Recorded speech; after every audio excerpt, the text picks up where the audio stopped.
Joe Rogan has spent years diving deep into the mysterious, the unexplained, and the mind-bending possibility that we're not alone in the universe. From secret government programs and interdimensional entities to ancient astronauts and explosive whistleblower claims, he's explored it all. Now, here are 15 of the most compelling alien theories ever discussed on the Joe Rogan Experience. The Fermi Paradox. Imagine a universe so vast it defies all understanding. A place so immense it holds more stars than there are grains of sand on every beach across the world. This universe began long ago, in a single moment of creation, a flash of existence that unfolded into a sprawling expanse of light and matter. Stars were born, countless in number, each one a glowing beacon in the endless dark. Around many of these stars, planets formed, some rocky and barren, others wrapped in clouds or cradling oceans that shimmer under alien skies. This is the universe we live in, a place of staggering size and age, a place that seems perfectly suited for life to arise. The universe is old, billions of years old, with time enough for stars to form, planets to settle, and life to take root. With so many stars, estimated at hundreds of billions in our galaxy alone and trillions across the cosmos, the chances seem high that life would appear on many worlds. Not just simple life, like tiny plants or microscopic creatures, but life that can think, build, and explore. Life that might create tools, send signals into space, or even travel between stars. Given the sheer number of planets and the vast stretches of time, the universe should be alive with activity, full of messages crisscrossing the void, spaceships gliding through the stars, or signs of great civilizations leaving their mark. Yet when we look out into this enormous universe, we see nothing. We hear nothing. No signals reach our telescopes, no spaceships visit our skies, no clear evidence of other intelligent life appears. This is the heart of the Fermi Paradox, the strange contradiction between the high likelihood of life existing elsewhere and the complete lack of evidence for it. The universe, for all its size and age, seems silent, empty of the voices we expect to hear. Why is this? Why does a universe so full of potential feel so quiet? The Fermi Paradox gets its name from a moment in history when a scientist named Enrico Fermi, during a casual conversation, asked a simple question: where is everybody? He was thinking about the vastness of the cosmos and the probability of life, yet he saw no signs of it. His question captures the mystery that has puzzled thinkers ever since. If the universe is so big, so old and ripe for life, why haven't we found any trace of other civilizations? Why does the sky seem to hold only silence? To understand this paradox, let's start with the numbers that make it so puzzling. Our galaxy, the Milky Way, contains roughly 100 to 400 billion stars. Many of these stars have planets. Some estimates suggest that nearly every star might have at least one. Even if only a tiny fraction of those planets can support life, say 1 in a million, that still leaves millions of potentially life-bearing worlds in our galaxy alone. Now consider that the universe holds billions of galaxies, each with billions of stars. The total number of planets is almost unimaginable. Add to this the age of the universe, about 13.8 billion years. Plenty of time for life to evolve, grow, and perhaps spread. Some stars are much older than our Sun. meaning life could have started on their planets long before Earth even formed. Given these numbers, it seems reasonable to expect that intelligent life would arise many times. Some of these civilizations might develop technology, like radio waves or lasers, to send messages across space. Others might build spacecraft to explore or colonize new worlds. If even one civilization became advanced enough to spread across the galaxy, it could leave signs we could detect, signals, structures, or other markers. A single civilization, starting millions of years ago, could theoretically reach every corner of the Milky Way by now, given enough time and technology. Yet when we point our telescopes to the stars, we find no clear signs of any of this. No signals, no structures, no visitors. The universe remains quiet, and this silence is what makes the Fermi Paradox so compelling. So why is the universe silent? There are many possible explanations, each offering a piece of the puzzle. Let's explore them, one by one, to see what might explain this great mystery. One possibility is that life is simply rare. The universe may be full of planets, but perhaps the conditions needed for life to begin are so specific that they almost never occur. Life on Earth started with simple microbes billions of years ago, but the exact process, how lifeless chemicals combine to form living things, remains a mystery. Maybe it requires a precise mix of ingredients, like water, certain chemicals, and just the right temperature, all in the perfect place at the perfect time. If this recipe is incredibly rare, then life might exist on only a handful of planets, or perhaps Earth is the only one. In this case, the universe is silent because life itself is a rare spark, flickering in just one corner of the cosmos. Even if life does arise, it might rarely evolve into intelligent forms. On Earth, life existed for billions of years as simple organisms before complex creatures like animals appeared. Intelligent life, capable of building tools and technology, took even longer. Humans only appeared in the last fraction of Earth's history. Maybe most planets with life stay at the stage of simple microbes, never developing creatures that can think or create. If intelligence is a fluke, a 1 in a billion chance, then the universe might be full of life but almost entirely lacking in minds like ours. The silence, then, comes from the scarcity of intelligence, not life itself. Another possibility is that intelligent life arises but doesn't last long enough to leave a mark. Civilizations might develop technology, only to face challenges that wipe them out. On Earth, humans have built incredible things: cities, computers, spacecraft. But we've also created risks, like wars, environmental damage, or dangerous technologies. Maybe other civilizations follow a similar path, reaching a point of advancement, but then destroying themselves before they can send signals or travel far. If intelligent life tends to self-destruct, the universe might be full of short-lived civilizations, each flickering out before we can notice them.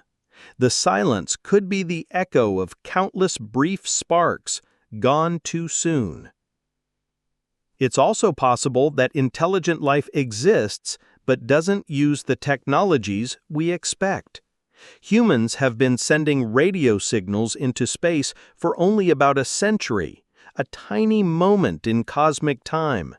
Maybe other civilizations use different ways to communicate, like lasers, neutrinos, or something we haven't even imagined. If their signals are unlike ours, our telescopes might not detect them, like trying to hear a whisper in a language we don't understand. Or maybe advanced civilizations move beyond physical signals altogether, using methods so strange they're invisible to us. In this case, the universe might be buzzing with activity, but we're simply not equipped to hear it. Distance could also explain the silence. The universe is vast, and even in our own galaxy, stars are spread far apart. Light, which travels faster than anything else, still takes years, decades, or centuries to cross the gaps between stars. If a civilization sends a signal from a distant star, it might take thousands of years to reach us, and by the time it does, that civilization might be gone. Spacecraft, even advanced ones, would face the same problem. Traveling between stars could take millions of years. If civilizations are scattered far apart, their signals or ships might simply have not reached us yet. The universe's silence could be a matter of time and distance, with messages still on their way. Another idea is that intelligent life avoids contact. Perhaps civilizations are out there, but they choose to stay hidden. They might fear drawing attention to themselves, worried. The Drake equation is a formula to estimate the number of intelligent, communicating civilizations in our Milky Way galaxy. It's a way to organize the question of how common life might be among the stars, breaking it into steps that consider stars, planets, life, intelligence, technology, and survival. Created in 1961 by Frank Drake, it's not about giving a final answer, but about guiding our thinking, a framework to explore the odds of finding others out there. Each part of the equation is a piece of the puzzle, and together they tell a story of possibility, uncertainty, and the search for life. The equation multiplies several factors to calculate n, the number of civilizations in our galaxy that might send signals we could detect. It starts with the rate at which stars form in the Milky Way. Then it considers how many stars have planets, how many of those planets could support life, how many actually develop life, how many produce intelligent life, how many create communication technology, and how long those civilizations last. Each step narrows the possibilities, shaping our estimate of how many voices might be out there. Let's walk through each factor, exploring what it means and why it matters. The first is the rate of star formation in the Milky Way. Our galaxy contains 100 to 400 billion stars, and new ones are born from clouds of gas and dust at a rate of about 1 or 2 per year. This number sets the foundation, as stars are the engines of the cosmos, providing the energy needed for planets and life. A higher rate of star formation means more stars, and thus more chances for life to arise, making this the starting point for the equation. Next is the fraction of stars that have planets. Decades ago, we weren't sure how common planets were, but recent discoveries have shown they're nearly everywhere. Telescopes have spotted thousands of exoplanets, suggesting that most stars, perhaps nearly all, have at least one planet. Some have entire systems, like our Sun with its 8 planets. If 80% or more of stars have planets, this factor keeps the possibilities vast, multiplying the number of potential homes for life across the galaxy. Not all planets can support life, so the next factor focuses on how many planets per star are in the habitable zone, the region around a star where conditions allow liquid water, which is key for life as we know it. Too close to a star and a planet's water boils away. Too far and it freezes. The habitable zone is a narrow band, but studies suggest many stars have at least one planet in this zone, especially smaller stars, which are the most common. Even if only 10% of stars have a habitable planet, that's still billions of worlds in the Milky Way alone, each a potential cradle for life. Now the equation asks, of those habitable planets, how many actually develop life? This is where things get murky. Earth shows that life can arise, simple microbes formed here billions of years ago, but we don't know how. It might need a rare mix of chemicals, water, and energy, or it could be a common process happening on many planets. If life forms easily, perhaps most habitable planets teem with microbes. If it's a 1 in a million chance, only a few worlds might cross this threshold. This factor is a big unknown, as Earth is our only example, and it could shrink the number of life-bearing planets dramatically. Even if life appears, it doesn't always lead to intelligence.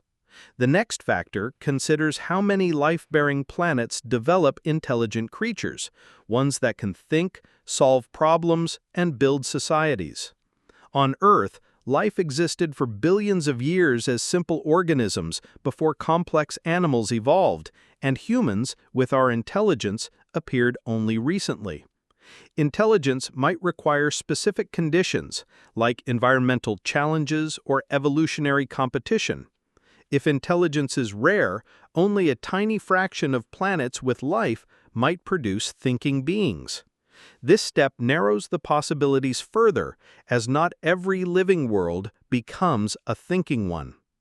Intelligence alone isn't enough. The next factor asks how many intelligent species develop technology capable of communicating across space. Humans have built radios, lasers, and telescopes sending signals into the cosmos for about a century.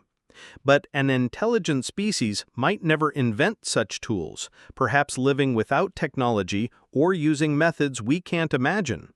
This factor considers the odds of a species creating devices like radio transmitters or spacecraft, tools that could make their presence known.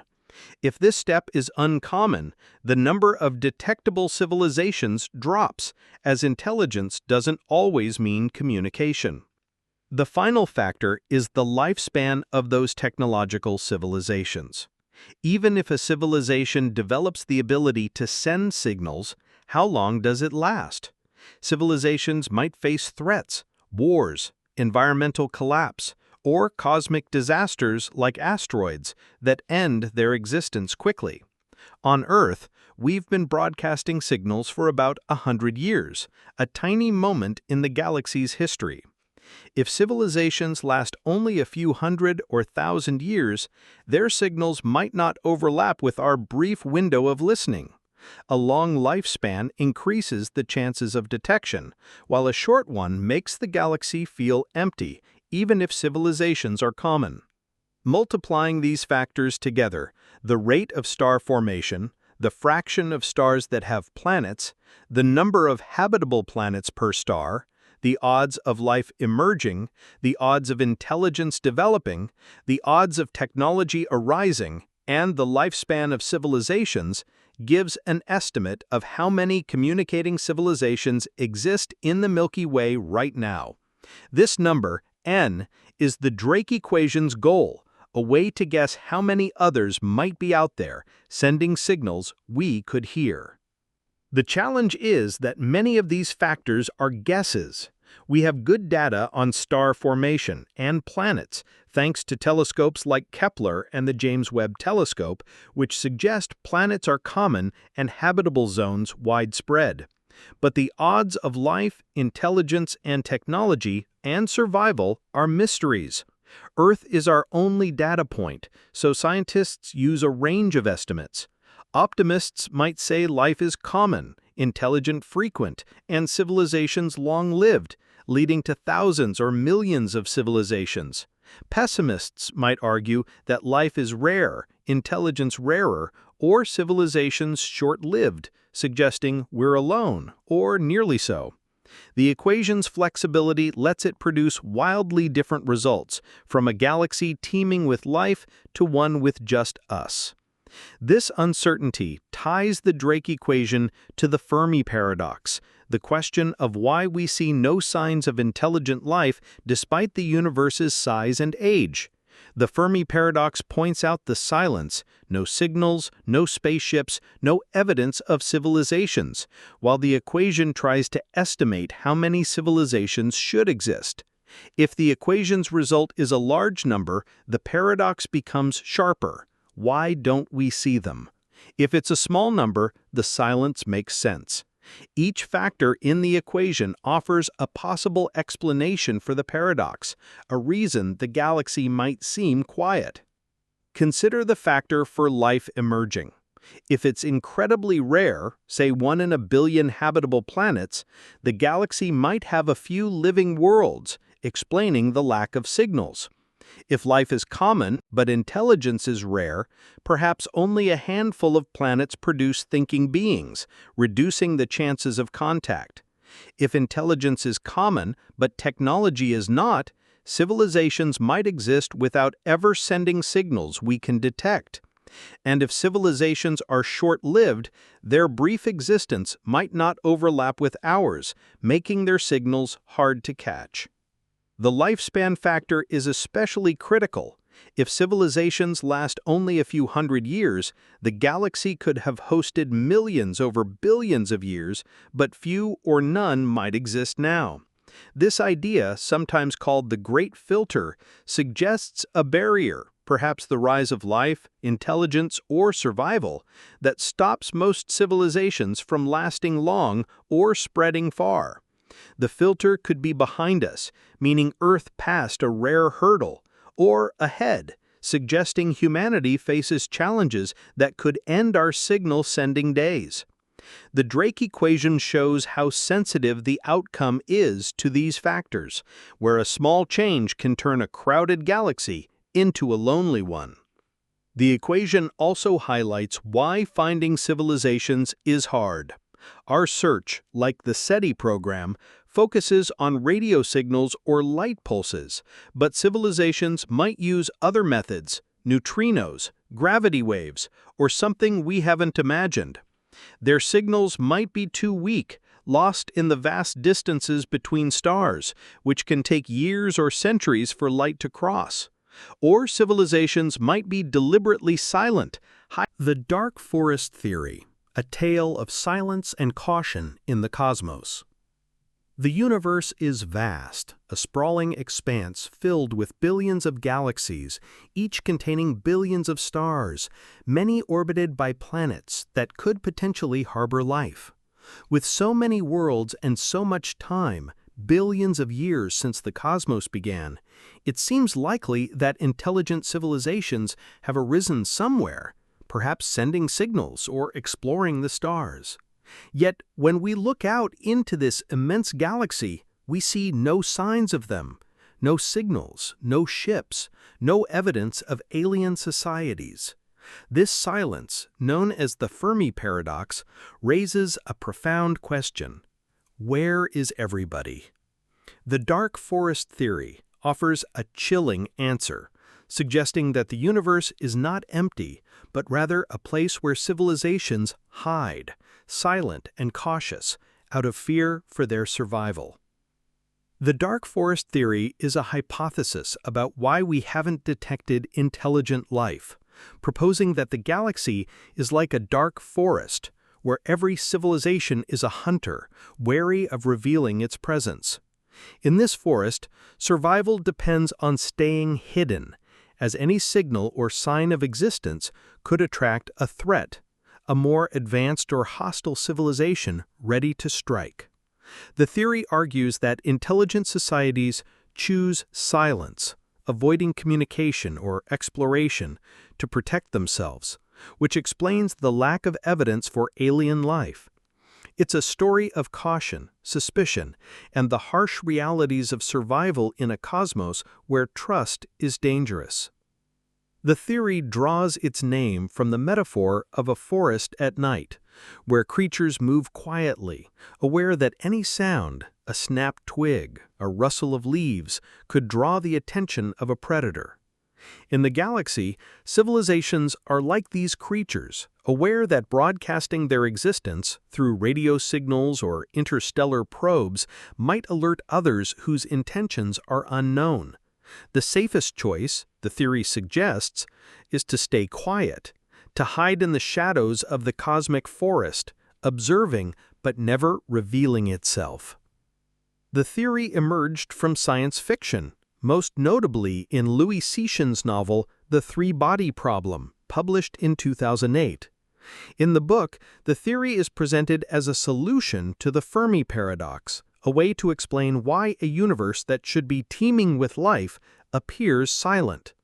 While rooted in fiction, the idea has been taken seriously by scientists and thinkers, as it offers a logical, if unsettling, explanation for the absence of alien contact. It builds on the Drake equation, which estimates the number of communicating civilizations in the galaxy, and the Fermi Paradox, which questions why we haven't found them. The dark forest theory suggests that the equation's outcome, however many civilizations exist, doesn't matter if they all choose to remain silent. To understand the theory, let's explore its core ideas. The dark forest theory rests on three key assumptions about the universe and intelligent life. First, it assumes that life exists elsewhere, that the galaxy contains multiple civilizations, as suggested by the vast number of stars and planets. Second, it assumes that resources are scarce, and civilizations need them to survive or grow, creating competition. Third, it assumes that civilizations cannot fully trust one another, as their intentions, values, or behaviors are unknown. These assumptions create a galaxy where survival depends on caution, and any civilization that reveals itself risks destruction. The first assumption is that intelligent life is not unique to Earth. The Milky Way has 100 to 400 billion stars, and recent discoveries show that most stars have planets, many in the habitable zone where liquid water could exist. The Drake equation estimates the number of civilizations by considering factors like the number of habitable planets, the odds of life emerging, and the development of technology. Even conservative estimates suggest that the galaxy could host dozens, hundreds, or even millions of civilizations. The dark forest theory accepts this, assuming that intelligent societies are out there, scattered across the stars. The second assumption is that resources are limited, and civilizations compete for them. Planets with water, energy, or minerals are valuable, and advanced societies might need to expand to new worlds to sustain themselves. In the galaxy, habitable planets might be rare compared to the total number of worlds, making them prized. A civilization that controls more resources, planets, stars, or even entire systems, gains an advantage, just as nations on Earth have competed for land or energy. This scarcity drives conflict, as civilizations seek to secure their future, sometimes at the expense of others. The third assumption is the most critical. Civilizations cannot trust one another. In the galaxy, there's no way to know if another society is peaceful or aggressive. Communication across stars takes years, decades, or centuries, as light travels slowly over vast distances. By the time a signal is sent and a reply received, both civilizations could have changed dramatically. A friendly message today might come from a society that turns hostile tomorrow. Worse, there's no way to verify intentions from afar. What seems like a gesture of peace could be a trap. This uncertainty creates a chain of suspicion, where every civilization assumes the worst about others to ensure its own safety. These assumptions lead to the dark forest theory's central idea. The safest strategy for any civilization is to stay silent and, if necessary, strike first. If a civilization detects another, it faces a choice: to assume the other is friendly and risk contact, or to assume it's a threat and act to eliminate it before it can do the same. The theory argues that the second choice is safer, as the cost of being wrong, trusting a hostile civilization, could mean extinction. A single advanced technology, like a weapon that destroys planets or harnesses stars, could wipe out a civilization instantly. In this view, the galaxy is a place where survival demands caution, and any civilization that broadcasts its presence risks inviting attack. This logic explains the Fermi Paradox's silence. The Drake equation might predict many civilizations, but if they all follow the dark forest strategy, they hide their signals, avoid exploration, and keep their technology undetectable. Our telescopes hear nothing because no one dares to speak. The galaxy might be full of life, but it's a silent forest where every civilization watches from the shadows, wary of making a sound. The theory also considers the technological gap between civilizations. The Milky Way is 13 billion years old, and some societies could have started millions or billions of years before Earth's. A civilization even a few thousand years more advanced than ours might wield technologies we can't imagine, weapons that could destroy entire star systems or probes that spread across the galaxy. If an advanced civilization detects a younger one, it might act preemptively, not out of malice, but out of self-preservation, fearing that the younger society could grow into a threat. This imbalance makes openness even riskier, as a less advanced civilization, like ours, is vulnerable to those far ahead. The dark forest theory suggests several strategies for survival. The most obvious is silence, avoiding radio signals, hiding settlements, and minimizing any trace of existence. Civilizations might develop technologies that blend into the background, like structures that mimic natural objects or signals that look like cosmic noise. Another strategy is observation, watching for others while staying hidden, using telescopes or probes to detect signals without responding. A more aggressive approach is to strike first, destroying any detected civilization before it can become a threat. This last option is grim but logical in a galaxy where trust is impossible and survival is paramount. The theory connects to the Fermi Paradox by offering a reason for the silence. If all civilizations follow the dark forest logic, they hide or eliminate others, leaving no detectable signs. Our search for extraterrestrial intelligence, like SETI's efforts to listen for radio signals, might fail because no one is broadcasting or because those who did were silenced. The theory also aligns with the Drake equation's lifespan factor, which considers how long civilizations survive. In the dark forest, lifespans might be short, as any civilization that reveals itself risks destruction, reducing the number of active, detectable societies. Let's explore how the dark forest theory fits with other explanations for the Fermi Paradox. One idea is that life is rare. The Zoo Hypothesis, a tale of hidden watchers in the galaxy. The Milky Way galaxy stretches across the cosmos, a vast spiral of 100 to 400 billion stars, each a potential cradle for planets and life. With so many stars, and many orbited by planets in zones where liquid water could exist, the galaxy seems ripe for intelligent civilizations, societies that might build technologies, send signals, or explore the stars. The Drake equation estimates how many such civilizations could exist, suggesting that even a small fraction of stars with habitable planets could mean thousands or millions of societies. Yet when we scan the skies with telescopes, we hear nothing.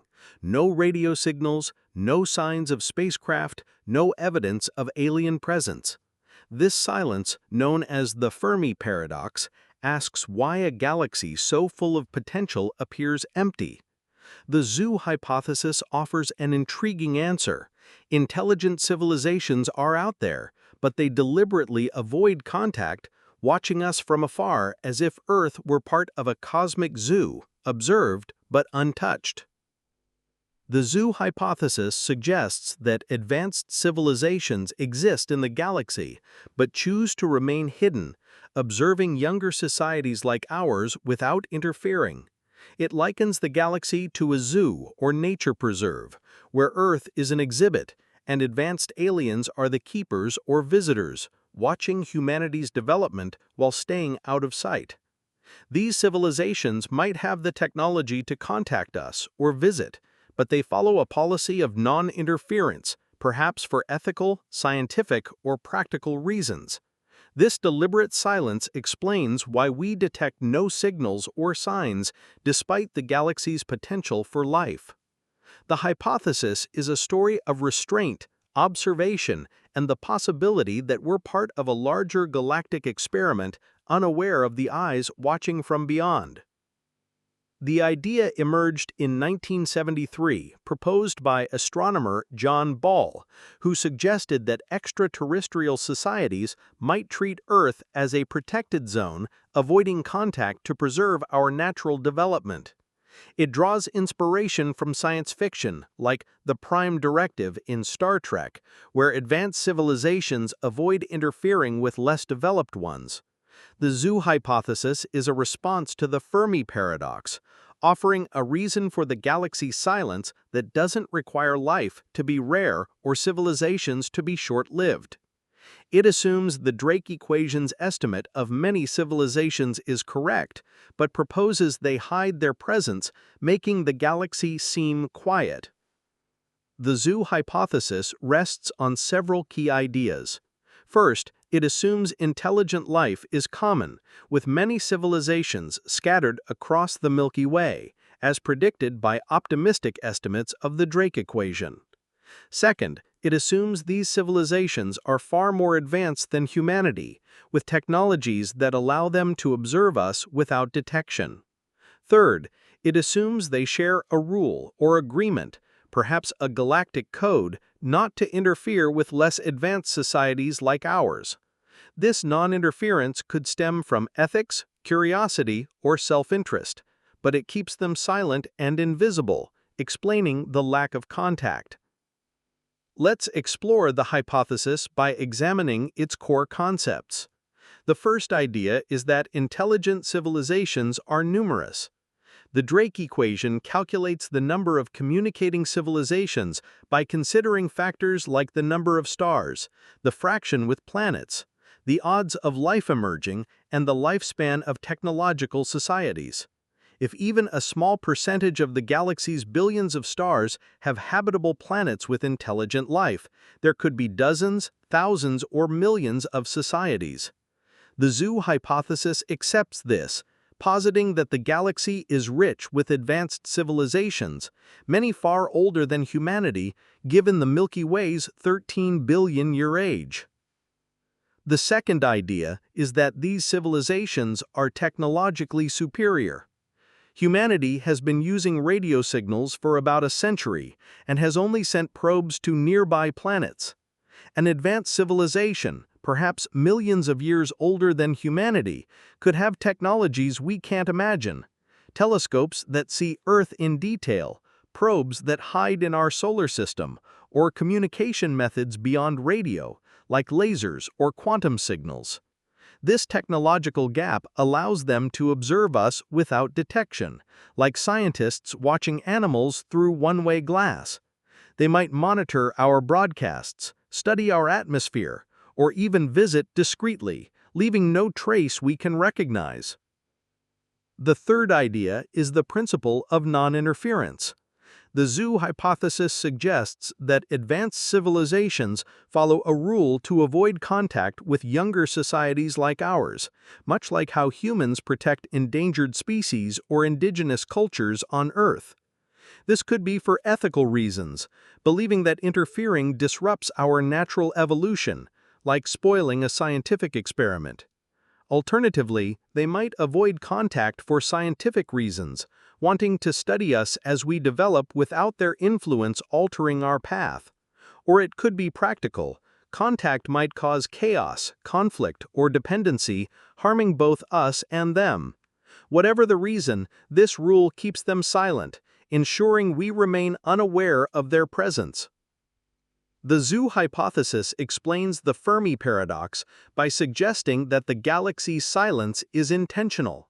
The Drake equation might predict many civilizations, but if they all follow a non-interference policy, they won't send signals we can detect or visit in obvious ways. Our searches, like SETI's efforts to listen for radio waves, find nothing because advanced societies either don't broadcast or use methods we can't perceive. They might be watching us right now, hidden in the cosmic shadows. Their technology's so advanced, they leave no footprint we can see. This idea has variations. One version, called the Planetarium Hypothesis, suggests that advanced civilizations create a simulated reality around Earth, making the universe appear empty to hide their presence. Another variation proposes a galactic quarantine, where Earth is isolated to protect it or others, perhaps because humanity is seen as immature or dangerous. In all versions, the core idea is that advanced civilizations choose invisibility, watching without interfering, making the galaxy seem silent despite being full of life. The hypothesis connects to the Drake equation through its assumption of many civilizations. The equation's factors, stars, planets, habitable worlds, life, intelligence, technology, and lifespan, suggest that even modest estimates could mean numerous societies. The zoo hypothesis takes this further, proposing that these societies exist but follow a policy that keeps them undetectable. It particularly ties to the equation's lifespan factor. If civilizations last millions of years, as the zoo hypothesis assumes, they'd have time to develop advanced technologies and coordinate a galactic-wide non-interference rule, reinforcing the zoo-like setup. The zoo hypothesis contrasts with other Fermi Paradox solutions, like the dark forest theory, which suggests civilizations stay silent out of fear, hiding to avoid hostile attacks. In the dark forest, silence is driven by survival, with each civilization acting like a hunter in a dangerous forest, wary of revealing itself. The zoo hypothesis is less grim, proposing that silence comes from a deliberate choice, perhaps rooted in ethics or curiosity, not fear. Both theories explain the silence, but the zoo hypothesis imagines a galaxy where advanced societies coexist peacefully, observing younger ones like ours without harm. Another Fermi paradox solution is that life or intelligence is rare, reducing the number of civilizations. The zoo hypothesis disagrees, assuming life is common but hidden by choice. It also contrasts with the idea that civilizations are short-lived, collapsing before they can spread. Instead, the zoo hypothesis suggests many long-lived societies, stable enough to maintain a non-interference policy over millennia. It aligns more closely with ideas like the Great Filter, where a barrier limits civilizations, but suggests the filter might be a choice. Advanced societies opt out of contact rather than facing extinction. The hypothesis raises questions about how advanced civilizations might observe us. They could use telescopes to watch Earth from light years away, detecting our radio signals or analyzing our atmosphere for signs of technology, like pollution or city lights. They might send stealth probes to our solar system, so advanced they're invisible to our sensors, hiding among asteroids or orbiting silently. Their technologies could be so sophisticated that we mistake their presence for natural phenomena, like cosmic background noise or stellar fluctuations. This invisibility explains why our searches find nothing, as we're looking for signals or structures that advanced civilizations don't produce. The non-interference principle could have several motivations. Ethically, advanced civilizations might believe The Great Filter. The Milky Way galaxy is a vast expanse, home to 100 to 400 billion stars, many surrounded by planets that might support life. With billions of years since the galaxy formed, there's been ample time for life to emerge, evolve, and perhaps build advanced civilizations capable of sending signals or exploring the stars. The Drake equation estimates how many such civilizations might exist, suggesting that even modest odds could mean thousands or millions of societies scattered across the galaxy. Yet, when we peer into the cosmos with our telescopes, we find silence.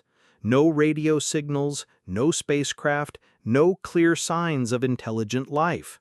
This absence, known as the Fermi Paradox, raises a profound question. Why is the galaxy so quiet? The Great Filter Hypothesis offers a sobering answer. Somewhere along the path from lifeless planets to thriving communicative civilizations, there exists a barrier, a great filter, that stops most or all attempts, leaving the galaxy sparse with life or none at all. The Great Filter Hypothesis proposes that there is a critical obstacle, a nearly insurmountable challenge, that prevents the vast majority of potential civilizations from reaching the stage where they can spread across the galaxy or send detectable signals. This filter could be a single event, a recurring hurdle, or a series of difficulties that block the progression from simple life to advanced, long-lasting societies. It's a story of limitation, where the universe's potential for life is vast, but something, perhaps the origin of life, the rise of intelligence, or the survival of civilizations, acts as a wall, allowing only a rare few, if any, to pass through. The silence we observe, the hypothesis suggests, is the result of this filter, which might lie behind us, ahead of us, or at multiple points along the way. The hypothesis was introduced in 1996 by economist Robin Hanson, who sought to explain the Fermi paradox by suggesting that the absence of alien contact points to a major bottleneck in the development of life or civilizations. It builds on the Drake equation, which calculates the number of communicating civilizations by multiplying factors like the number of stars, planets, and the odds of life, intelligence, and technology emerging. If the equation predicts many civilizations, but we see none, the Great Filter argues that one or more of its factors must be extremely small, acting as a barrier that few or no civilizations overcome. The hypothesis is a framework to explore where this barrier might lie and what it means for humanity's future.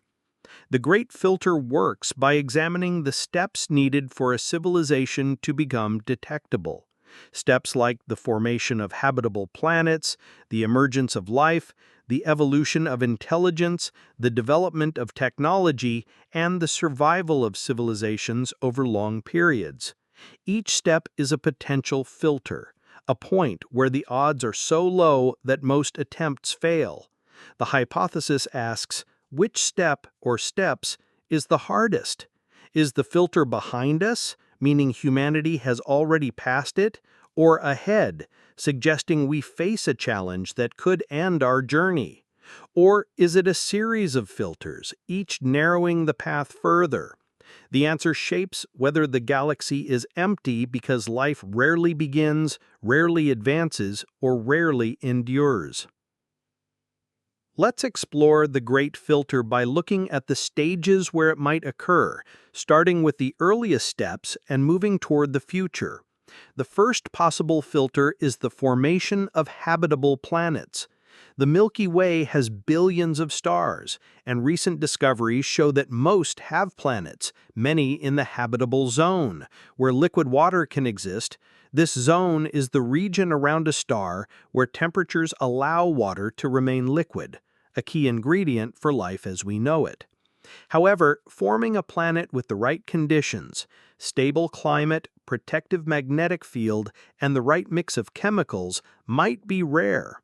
If only 1 in a million planets is truly habitable, this could limit the number of worlds where life can begin, acting as an early filter that reduces the galaxy's potential for life. The next possible filter is the emergence of life itself. On Earth, life appeared relatively quickly, within a billion years of the planet's formation, as simple microbes formed from chemical processes. But we don't know how this happened or how common it is. Creating life might require a precise combination of ingredients: water, organic molecules, energy, and specific conditions that occurs only rarely. If the odds of life forming are 1 in a billion, even a galaxy with billions of habitable planets might have only a few with life. This could be the great filter, making life so rare that Earth is an exception, explaining the silence we observe. If life does emerge, the next potential filter is the evolution of complex life.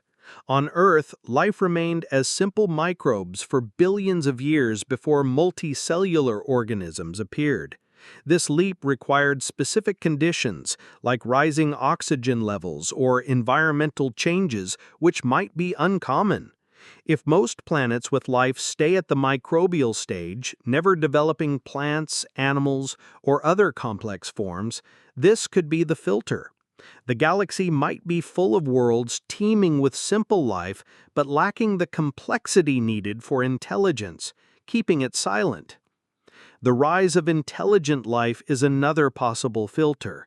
Even on a planet with complex life, intelligence, capable of problem-solving, tool-making, and abstract thought, is not guaranteed. On Earth, humans appeared only in the last fraction of life's history, about 200,000 years ago, after billions of years of evolution.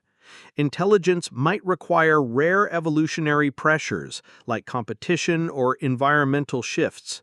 If only 1 in a million planets with complex life produces intelligent species, this step could drastically reduce the number of potential civilizations, acting as the great filter that keeps the galaxy quiet. The development of technological civilizations is the next potential filter. Intelligence doesn't always lead to technology, especially the kind that can send signals across space. Humans took millions of years to go from intelligence to radio waves, computers, and spacecraft. A species might be intelligent but never develop advanced tools, perhaps living in harmony with their environment or lacking the resources for technology. Cultural, social, or environmental factors could prevent technological progress. If only a tiny fraction of intelligent species build communicative technologies, this could be the filter, limiting the number of civilizations we might detect. The final potential filter is the lifespan of technological civilizations. Even if a civilization develops the ability to send signals or explore space, how long does it survive?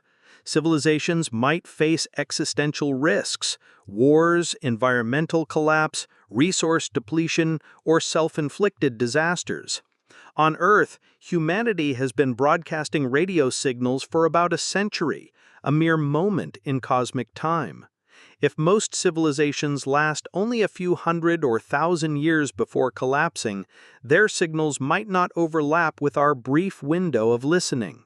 This short lifespan could be the great filter, reducing the number of active, detectable civilizations to near zero. The Great Filter hypothesis ties directly to the Fermi Paradox, which asks why we see no signs of intelligent life despite the galaxy's potential.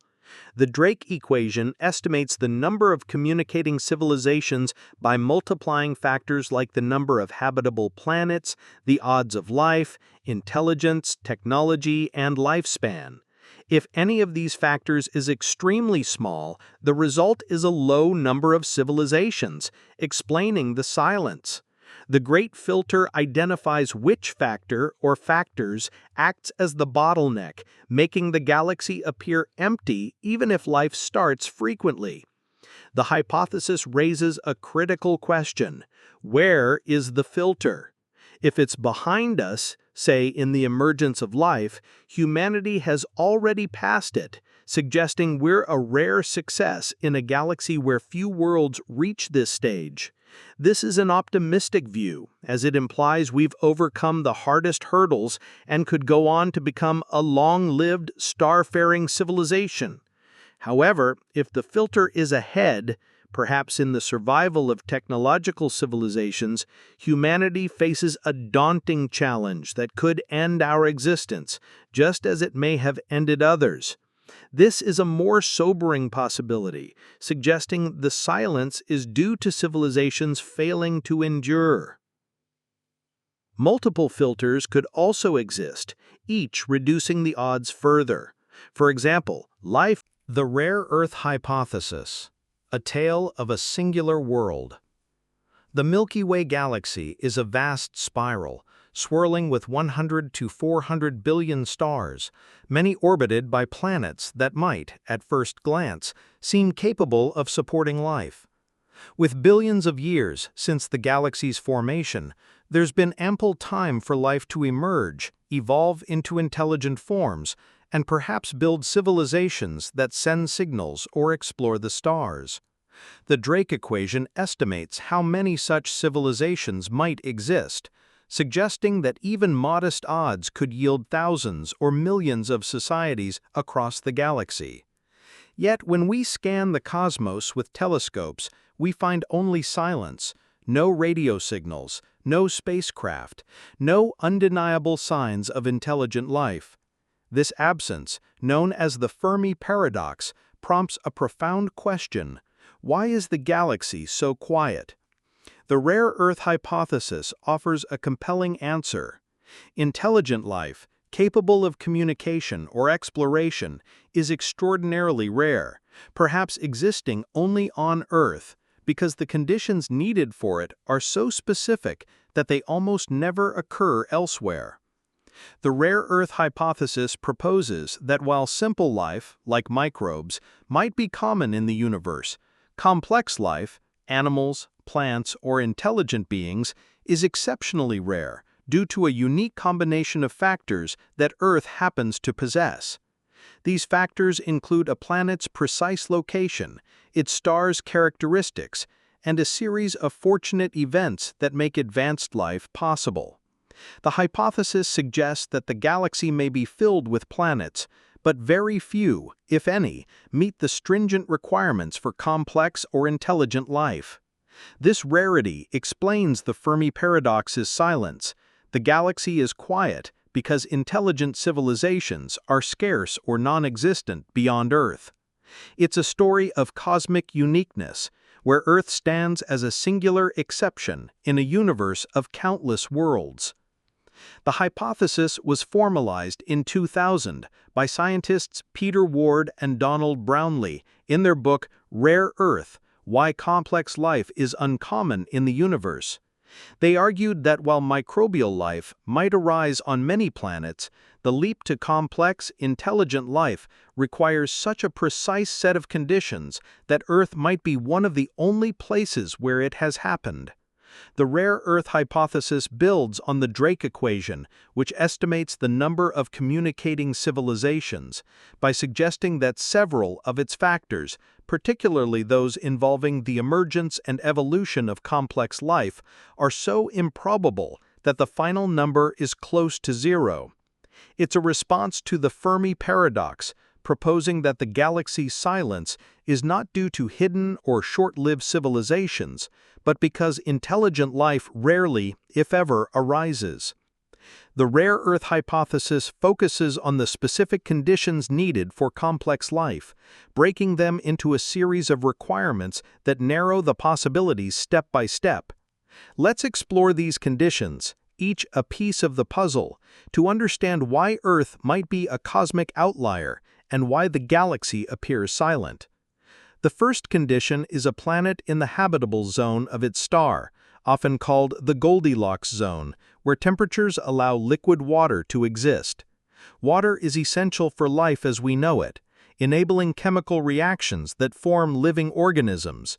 A planet too close to its star would be too hot, with water boiling away. Too far, and it would be too cold, with water frozen. The habitable zone is a narrow band, and while many stars have planets in this zone, the requirements for life go beyond just water. The planet must have a stable climate, the right size to hold an atmosphere, and a surface suitable for liquid water like oceans or lakes.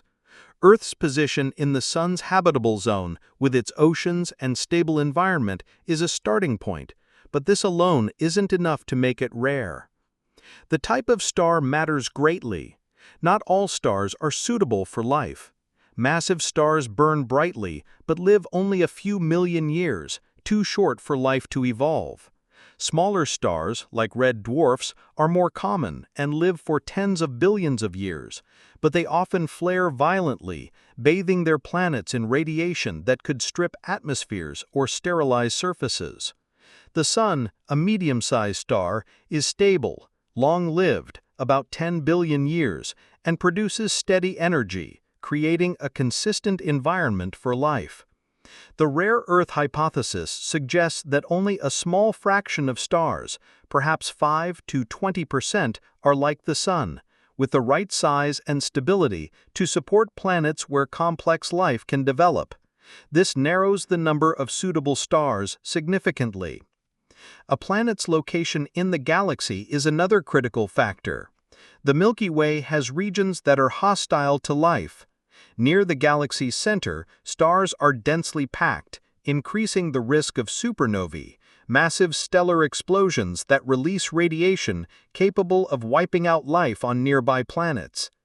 In the galaxy's outer reaches, stars are sparse, with fewer heavy elements like carbon or oxygen, which are essential for life and planet formation.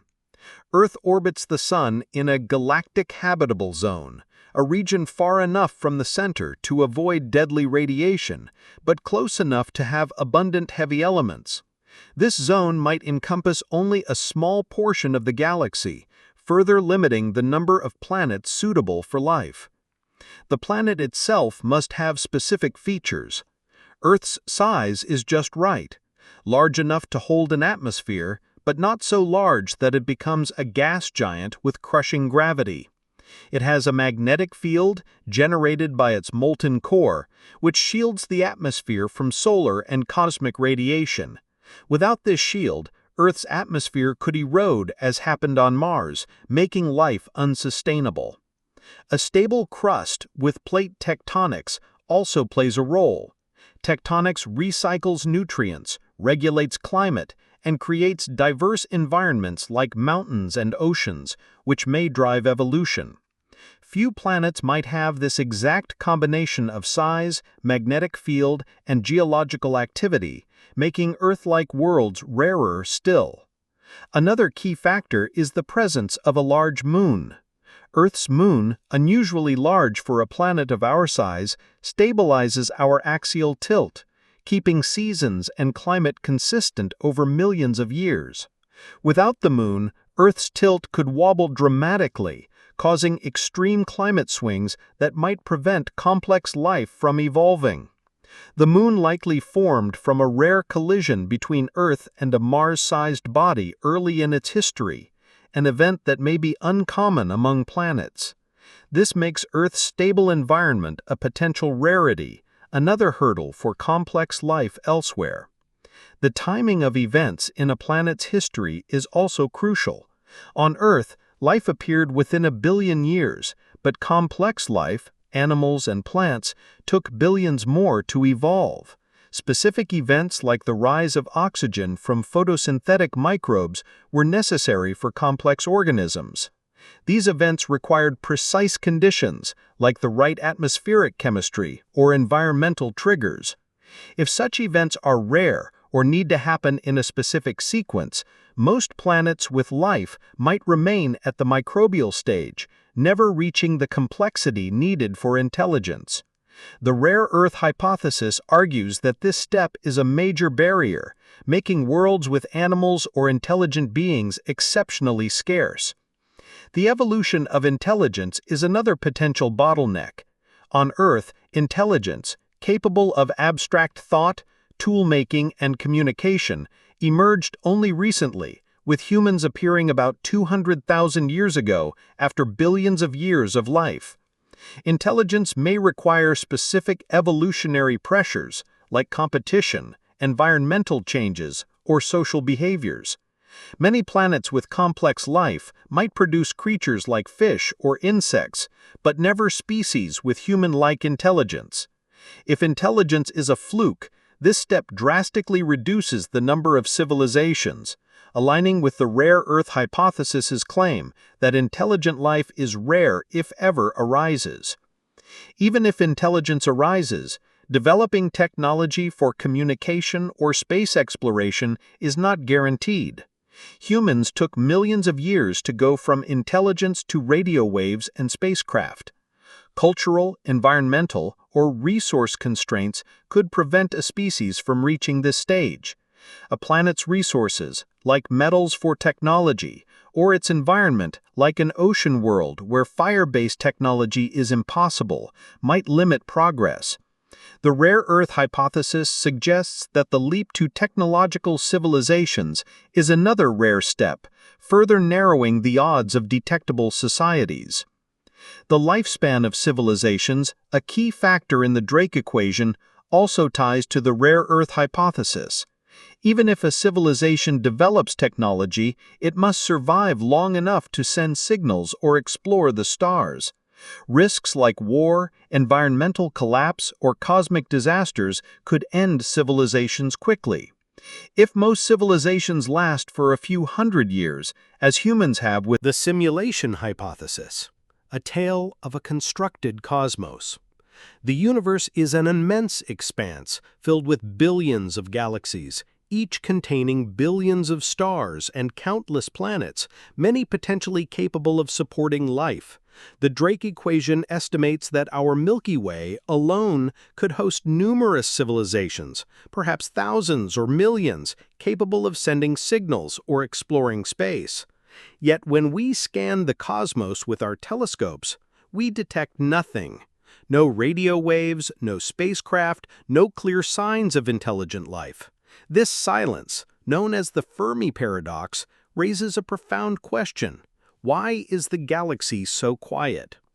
The simulation hypothesis offers a startling answer. Perhaps the universe, or our experience of it, is not real, but a simulation, a constructed reality created by an advanced civilization or intelligence. In this view, the silence we observe, and even our existence, might be part of a programmed world designed for reasons we can only guess.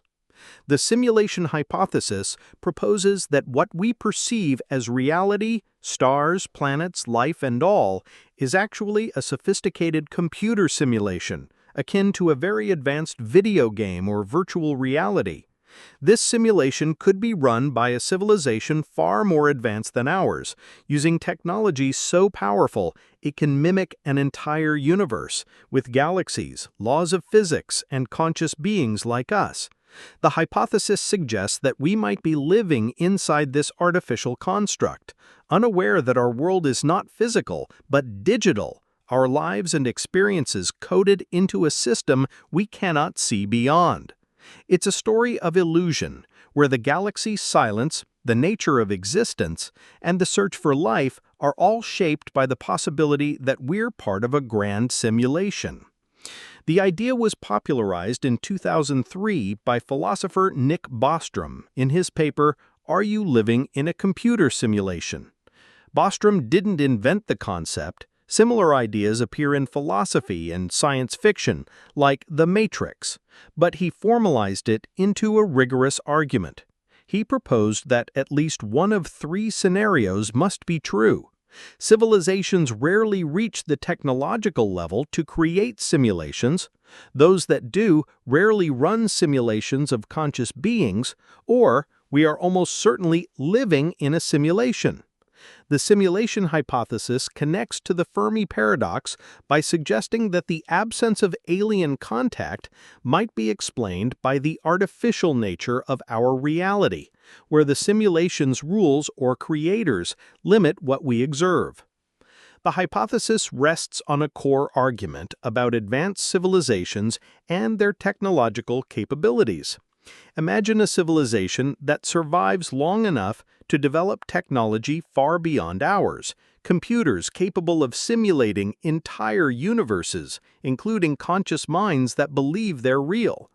If such civilizations exist, and if they create many simulations, perhaps billions, each containing countless simulated beings, the odds of being in a real universe versus a simulated one become vanishingly small. Most conscious beings, the argument goes, would exist in simulations, not the base reality.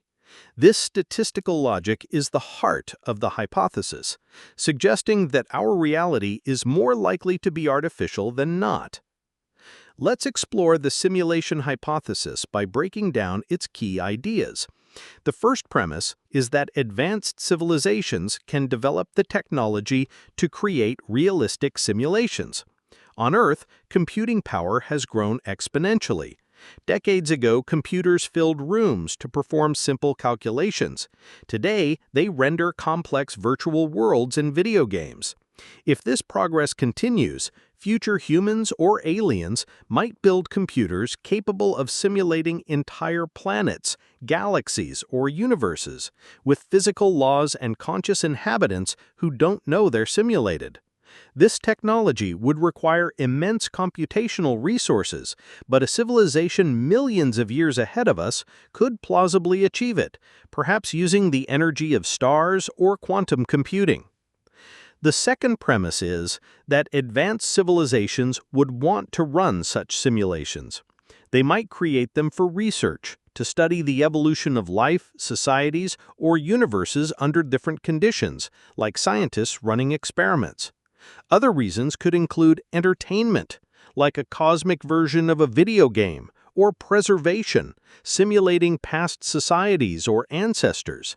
Ethical or philosophical motives might also drive them, such as exploring moral questions or creating utopias.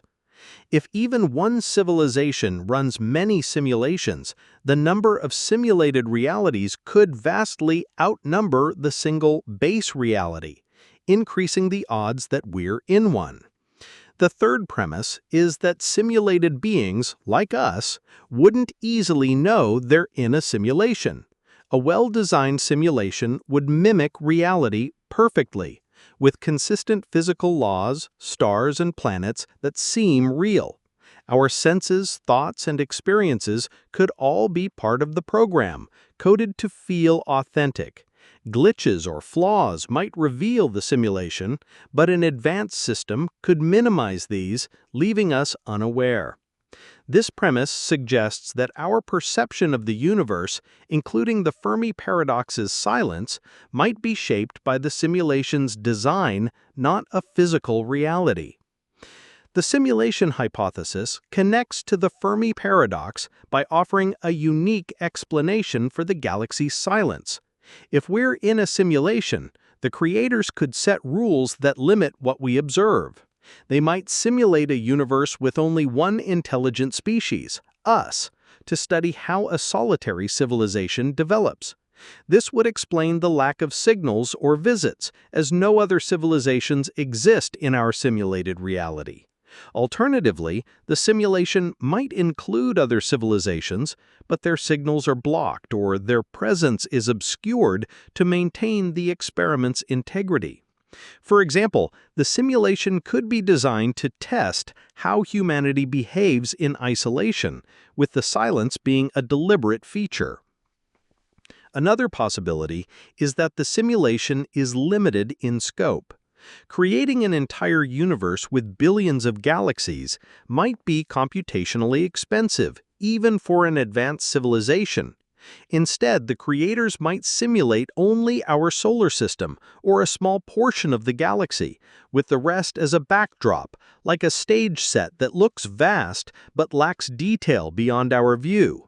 In this case, the Fermi Paradox's silence is because the simulation doesn't include other civilizations or their signals, reducing the computational load while maintaining the illusion of a vast universe.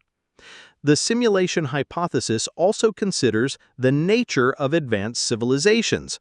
In the base reality, A civilization capable of creating simulations would likely be millions or billions of years ahead of us, with technology that harnesses stars or galaxies for energy. Such a society could create countless simulations, each with different parameters, some with many civilizations, some with none, or many that are hidden. If they run billions of simulations, the odds of being in the base reality rather than a simulated one are minuscule. This statistical argument, known as Bostrom's trilemma, is central. Either civilizations rarely reach this advanced stage, they rarely create simulations, or we are almost certainly in one. The hypothesis raises questions about the simulation's purpose. Why would an advanced civilization create it? One possibility is scientific research, simulating universes to study physics, biology, or societal evolution. Our reality might be an experiment to see how intelligent life develops under specific conditions, like Earth's environment or the Fermi Paradox's silence. Another possibility is entertainment, with the simulation as a form of art or amusement, like a cosmic game where our lives are the storyline. Ethical motives could also play a role, such as preserving the history of a civilization by simulating its past, or creating a world free from suffering. The purpose shapes the simulation's design, including why it might exclude alien contact. The simulation hypothesis also explores the idea of nested simulations. If we're in a simulation, the beings running it might themselves be in a simulation created by an even higher level of reality. This could continue through multiple layers like a stack of virtual worlds, each unaware of the one above. In this scenario, the Fermi Paradox's silence might reflect the rules of our simulation, which could differ from those in other layers. The possibility of nested simulations complicates the hypothesis, suggesting that the base reality might be far removed from ours, with countless artificial realities in between. The hypothesis has strengths that make it compelling. It explains the Fermi paradox without requiring life to be rare Earth, civilizations to collapse, great filter, or societies to hide, zoo or dark forest. Instead, it attributes The Galactic Club Hypothesis, a tale of cosmic cooperation.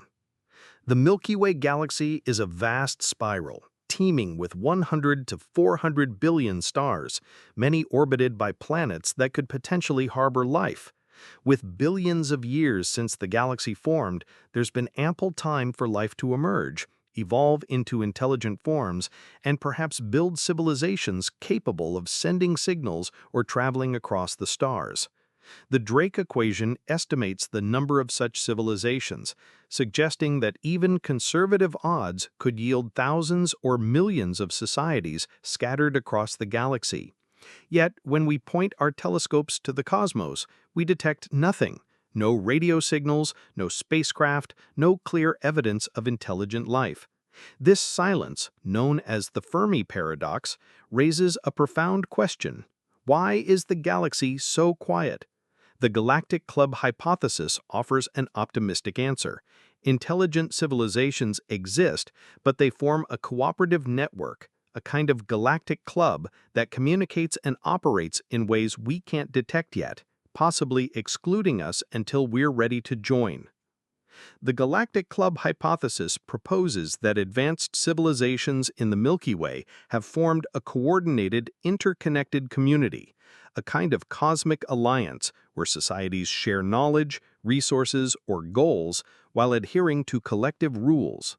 This club might use advanced technologies or methods invisible to us, such as encrypted signals or interstellar networks, to communicate and maintain their alliance.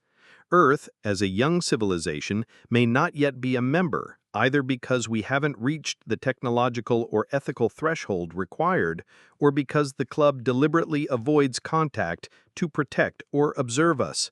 The galaxy's silence in this view is not due to a lack of life, but because the club operates on a level we can't perceive, like a conversation happening in a room we haven't entered. It's a story of unity, where civilizations work together, leaving us outside their network until we're ready to join the cosmic community. The idea of a galactic club emerged in the context of discussions about extraterrestrial intelligence, particularly in the 1970s and 1980s as scientists grappled with the Fermi Paradox. While not formally named by a single individual, it builds on concepts from astronomers like Ronald Bracewell and Frank Drake, who speculated about interstellar communication networks and science fiction ideas of galactic federations. The hypothesis imagines a cooperative structure among advanced civilizations, akin to a cosmic United Nations, where members share a common framework for interaction, perhaps governed by ethical or practical rules. It's a response to the Fermi Paradox, suggesting that the silence we observe is because we're not part of the club, not because intelligent life is absent. The Galactic Club hypothesis rests on several key ideas. First, it assumes that intelligent civilizations are common enough in the galaxy to form a network, as suggested by optimistic estimates of the Drake equation. Second, it assumes these civilizations are advanced, with technologies far beyond ours, enabling them to communicate across vast distances or coordinate on a galactic scale. Third, it assumes they cooperate, sharing a set of rules or goals that govern their interactions, such as non-interference with younger civilizations or mutual defense against threats. The club might have a governing structure, like a council of civilizations, or operate through mutual understanding with rules enforced by consensus or technology. For example, they might agree not to interfere with young civilizations like ours, similar to the zoo hypothesis, to preserve our natural development or avoid disrupting our society.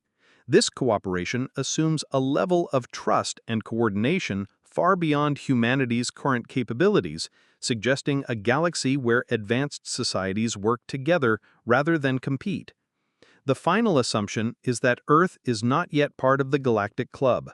There are several possible reasons for this. Our technology might be too primitive. We've only been broadcasting signals for a century, and our spacecraft haven't left our solar system. The club might require members to achieve interstellar travel, advanced energy harnessing, like capturing a star's output, or sophisticated communication methods. Alternatively, the club might have ethical or cultural criteria, such as requiring civilizations to demonstrate peace, environmental stewardship, or unity. Humanity, with its history of conflict and environmental challenges, might not yet qualify. Another possibility is that the club is aware of us, but follows a non-interference policy, observing us without contact, much like the zoo hypothesis, until we meet their standards or pose a threat. The Galactic Club hypothesis explains the Fermi Paradox by suggesting that the galaxy's silence is due to our exclusion from the club. The Drake equation might predict many civilizations, but if they communicate using methods we can't detect, encrypted signals, physical relays, or technologies beyond our understanding, our searches, like SETI's radio wave scans, would find nothing. The club might deliberately avoid us, either to protect our development or because we're not yet relevant to their network. The silence in this view is not an absence of life, but a sign that we're outside the galactic conversation, like a child not yet invited to the adults' table. The hypothesis has variations. One version suggests the Galactic Club actively monitors Earth, perhaps with stealth probes or telescopes, waiting for us to reach a technological or ethical milestone before initiating contact.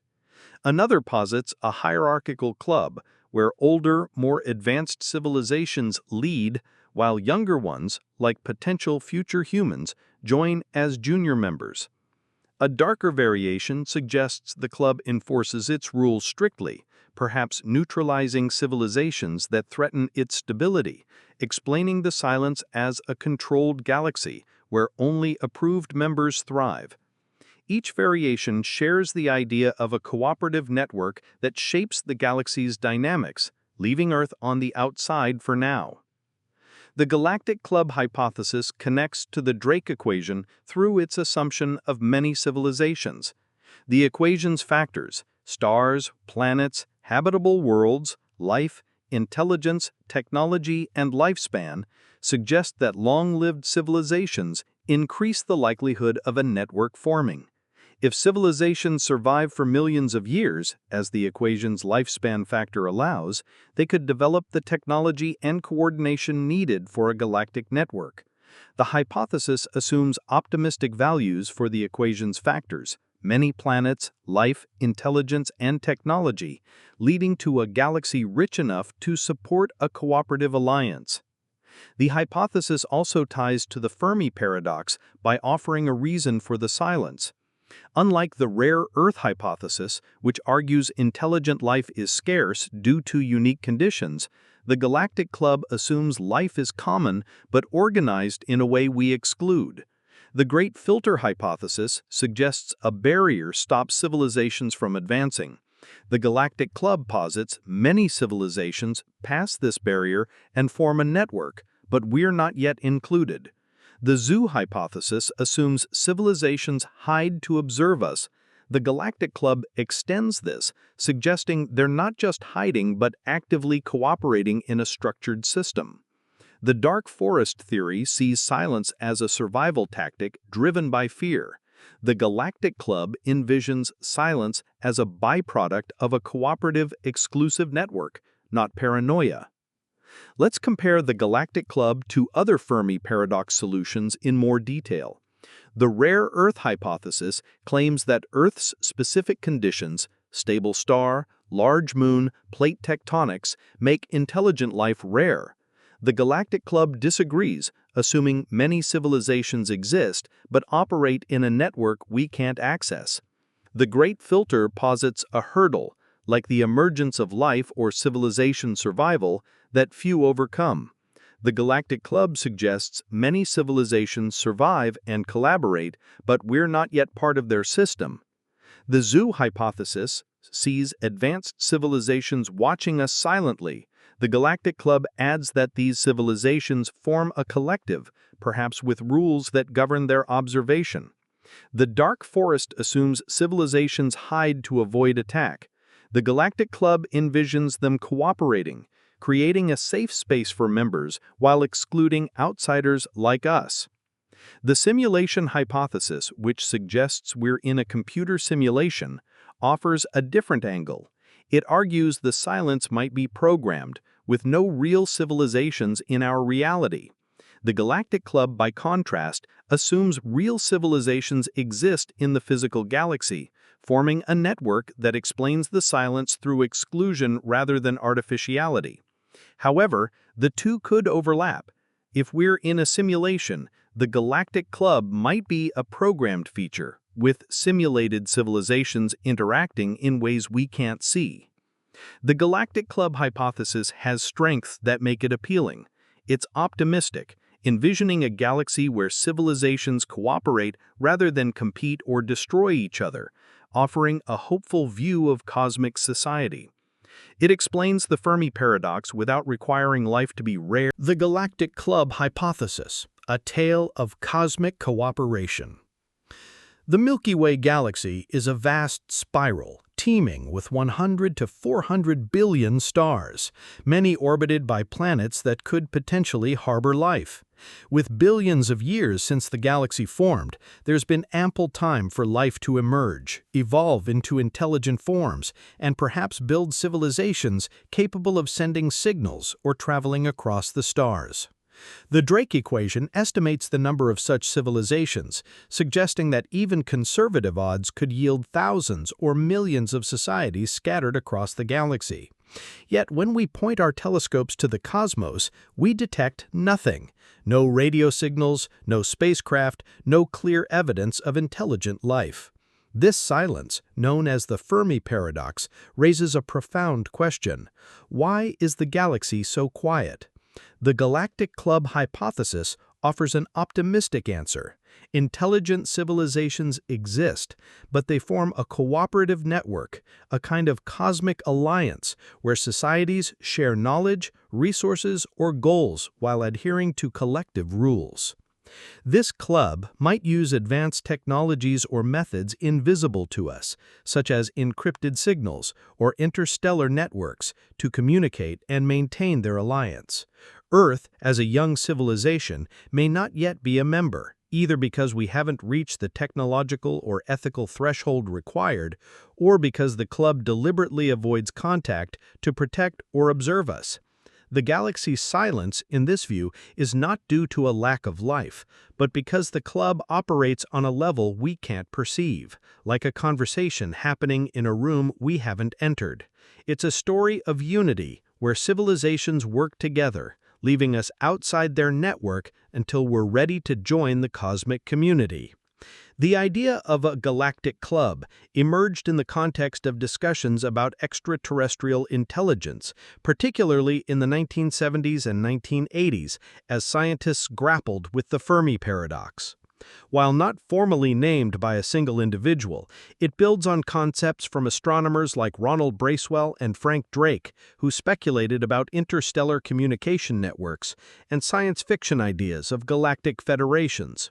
The hypothesis imagines a cooperative structure among advanced civilizations, akin to a cosmic United Nations, where members share a common framework for interaction, perhaps governed by ethical or practical rules. It's a response to the Fermi Paradox, suggesting that the silence we observe is because we're not part of the club, not because intelligent life is absent. The Galactic Club hypothesis rests on several key ideas. First, it assumes that intelligent civilizations are common enough in the galaxy to form a network, as suggested by optimistic estimates of the Drake equation. Second, it assumes these civilizations are advanced, with technologies far beyond ours, enabling them to communicate across vast distances or coordinate on a galactic scale.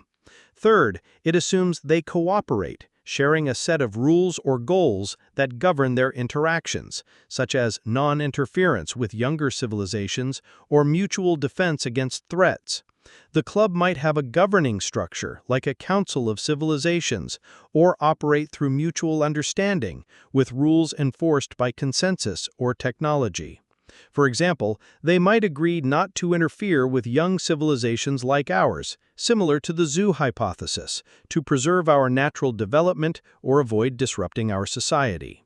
This cooperation assumes a level of trust and coordination far beyond humanity's current capabilities, suggesting a galaxy where advanced societies work together rather than compete. The final assumption is that Earth is not yet part of the Galactic Club. There are several possible reasons for this. Our technology might be too primitive. We've only been broadcasting signals for a century, and our spacecraft haven't left the solar system. A civilization millions of years older could have technologies we can't imagine, interstellar communication systems using lasers, neutrinos, or quantum signals, or even physical probes that travel between stars. Such technologies could enable a galactic network where civilizations exchange information or resources across light years, forming a club that operates seamlessly across the Milky Way. This network might be invisible to us, as our telescopes are tuned to detect simple signals like radio waves, not the sophisticated methods of an advanced alliance. The third assumption is that they cooperate, forming a galactic club with shared rules or goals.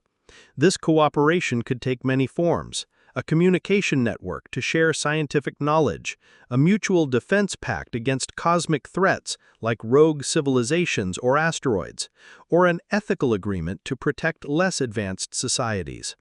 The club might have a governing structure, like a council of civilizations, or operate through mutual understanding, with rules enforced by consensus or technology.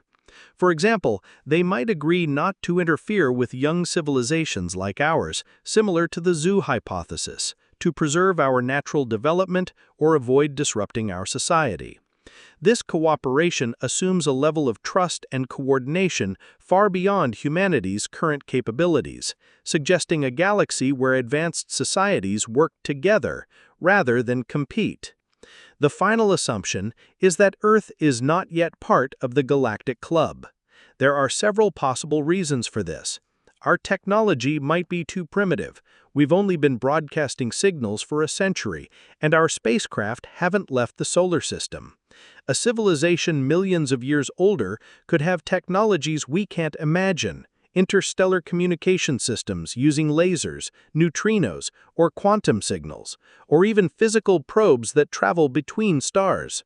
Such technologies could enable a galactic network where civilizations exchange information or resources across light years, forming a club that operates seamlessly across the Milky Way.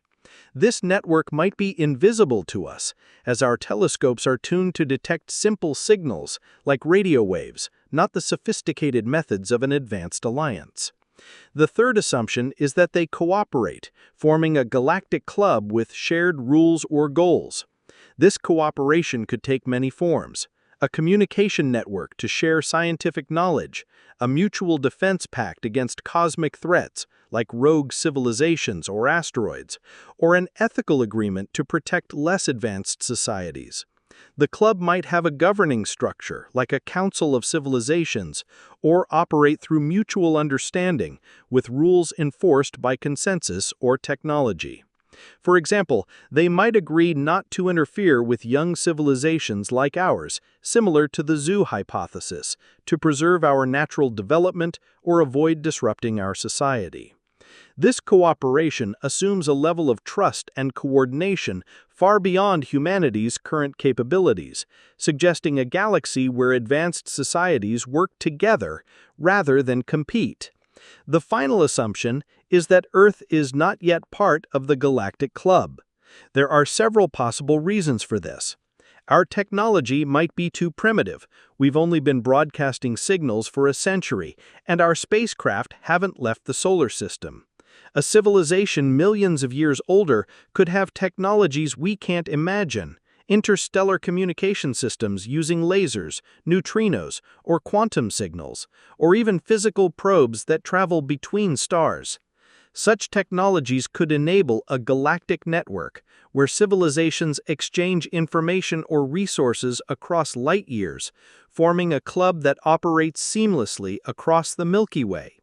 This network might be invisible to us, as our telescopes are tuned to detect simple signals, like radio waves, not the sophisticated methods of an advanced alliance.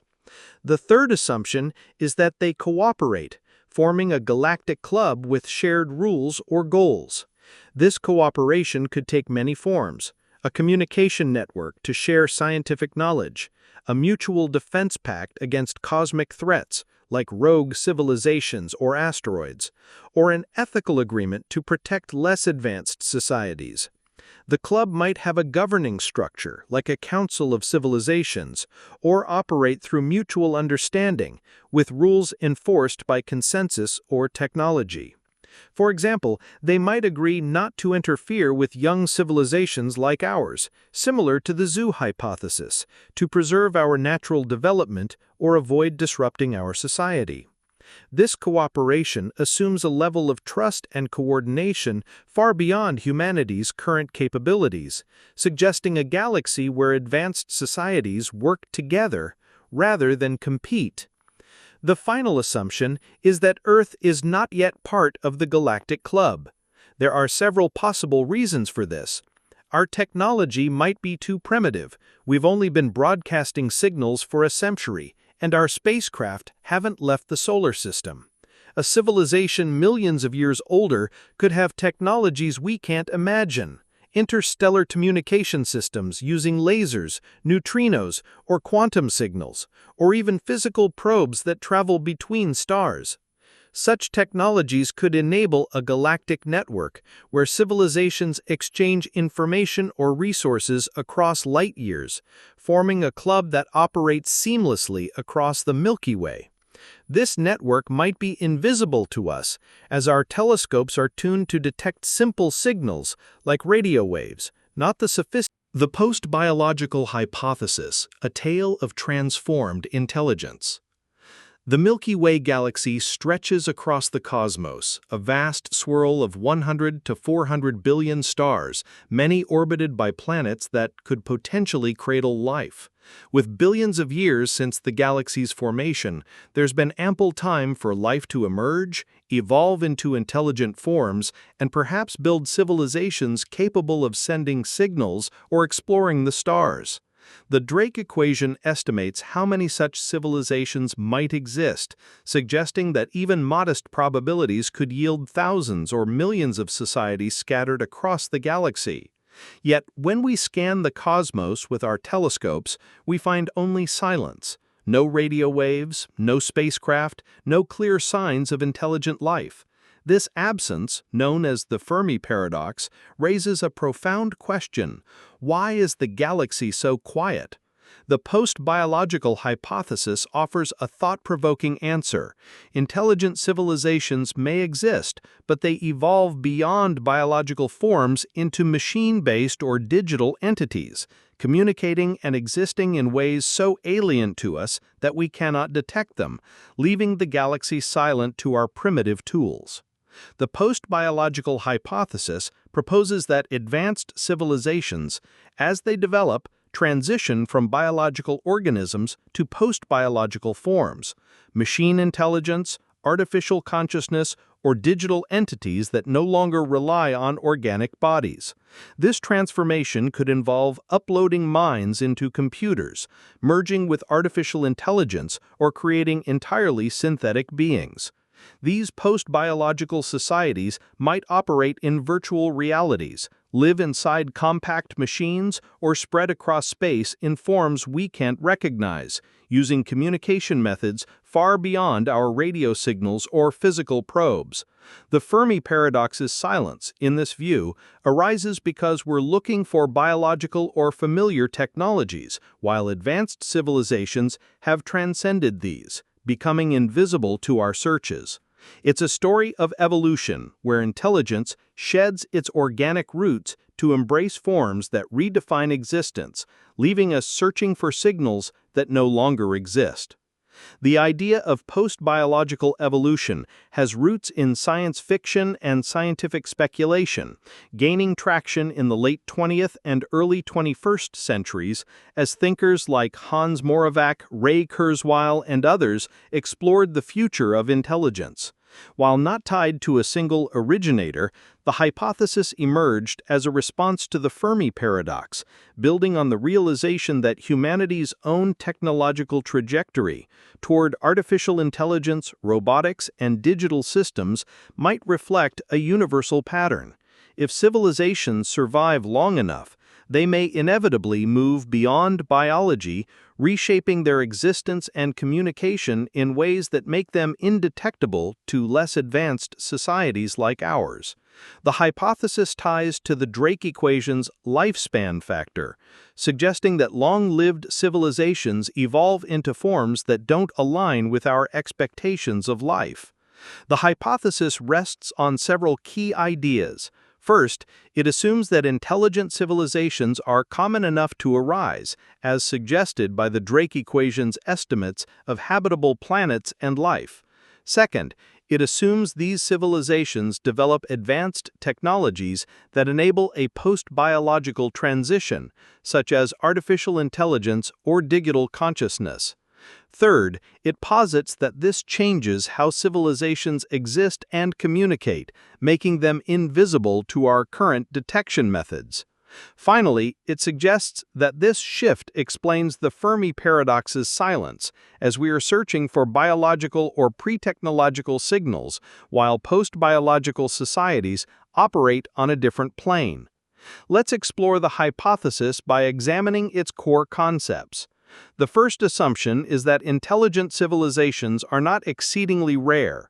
The Drake equation calculates the number of communicating civilizations by multiplying factors: the rate of star formation, the fraction of stars with planets, the number of habitable planets per star, the odds of life emerging, the probability of intelligence developing, the likelihood of technology arising, and the lifespan of civilizations. Recent discoveries of exoplanets suggest that habitable worlds are common, with many stars hosting planets in the Goldilocks zone, where liquid water can exist. If life and intelligence arise on even a small fraction of these planets, the galaxy could host numerous civilizations. The post-biological hypothesis accepts this, focusing on what happens after these civilizations reach technological maturity. The second assumption is that advanced civilizations develop technologies that enable a post-biological transition. On Earth, humanity is already exploring artificial intelligence, neural interfaces, and digital systems that could one day allow minds to be uploaded or merged with machines. A civilization thousands or millions of years ahead might perfect this, creating beings that are entirely synthetic, free from the limitations of biological bodies such as aging, disease, or environmental needs. These post-biological entities could exist as software in vast computers, robotic systems powered by stellar energy, or distributed networks across space. This transition would allow them to survive harsh cosmic conditions like radiation or resource scarcity and operate on scales far beyond biological life. The third assumption is that post-biological civilizations exist and communicate in ways we can't detect. Biological life, like humans, relies on physical bodies and communicates using tools like radio waves or light signals, which we search for with programs like SETI. Post-biological entities might live in virtual realities, where communication happens within digital systems, invisible to external observers. They could use advanced methods, quantum signals, neutrino beams, or even gravitational waves that our technology can't perceive. Alternatively, they might not communicate across space at all, preferring compact, self-contained existences in machines or planets, reducing their detectable footprint. This shift makes them invisible to our searches, explaining the galaxy's silence. The final assumption is that this post-biological evolution explains the Fermi Paradox. If civilizations transition to machine-based or digital forms, they may abandon the technologies we associate with intelligent life. Radio waves, used by humanity for a century, might be a brief phase, replaced by more efficient or secure methods like quantum communication or direct data transfer within machines. A post-biological civilization might live in a compact, energy-efficient form, such as a Dyson sphere, a structure capturing a star's energy, or planetary computer, emitting minimal signals. Their existence could be so different, perhaps as digital consciousness in virtual realities, that they have no need to broadcast or explore, making our searches futile. The hypothesis also considers the technological trajectory of civilizations.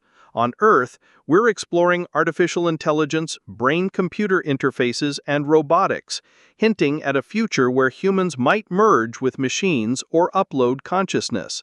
If this is a universal trend, advanced civilizations could follow a similar path, transitioning to forms that are more durable, adaptable, and efficient than biology.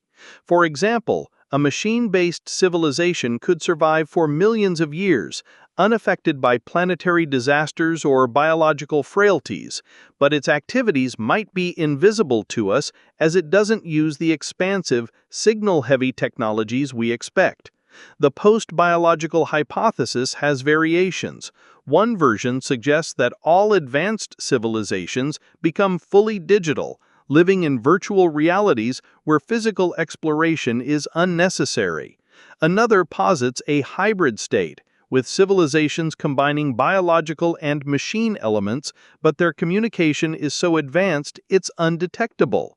A third variation considers post-biological civilizations spreading across the galaxy in compact, self-replicating probes, like von Neumann machines, which operate discreetly, avoiding detection. Each version emphasizes that the evolution to post-biological forms changes how civilizations interact with the universe, making them invisible to our current tools. The hypothesis has strengths that make it compelling.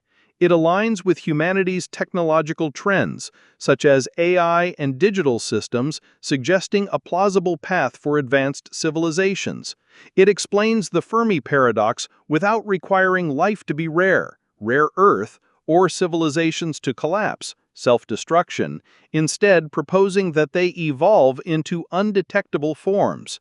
It's flexible, allowing for various post-biological states, digital, robotic, or hybrid, that could explain the silence in different ways. It also accounts for the technological gap. Civilizations millions of years ahead could operate on scales or methods we can't imagine, making their absence from our searches expected. However, the hypothesis has weaknesses. It's speculative, as we have no direct evidence of post-biological civilizations or their technologies. It assumes that The Ancient Astronaut Hypothesis, a tale of cosmic visitors. The Milky Way galaxy is a vast expanse, shimmering with 100 to 400 billion stars, many orbited by planets that could potentially harbor life. With billions of years since the galaxy's formation, there's been time for life to emerge, evolve into intelligent forms, and perhaps build civilizations capable of crossing the stars. The Drake equation estimates how many such civilizations might exist, suggesting that even modest odds could mean thousands or millions of societies scattered across the cosmos. Yet, when we scan the skies with our telescopes, we detect no signals, no spacecraft, no undeniable proof of intelligent life. This silence, known as the Fermi Paradox, poses a profound question. Why is the galaxy so quiet? The Ancient Astronaut Hypothesis offers a bold answer. Intelligent civilizations may not only exist, but have visited Earth in the distant past, leaving traces in our ancient structures, myths, and artifacts, shaping humanity's early history before retreating into the cosmic shadows.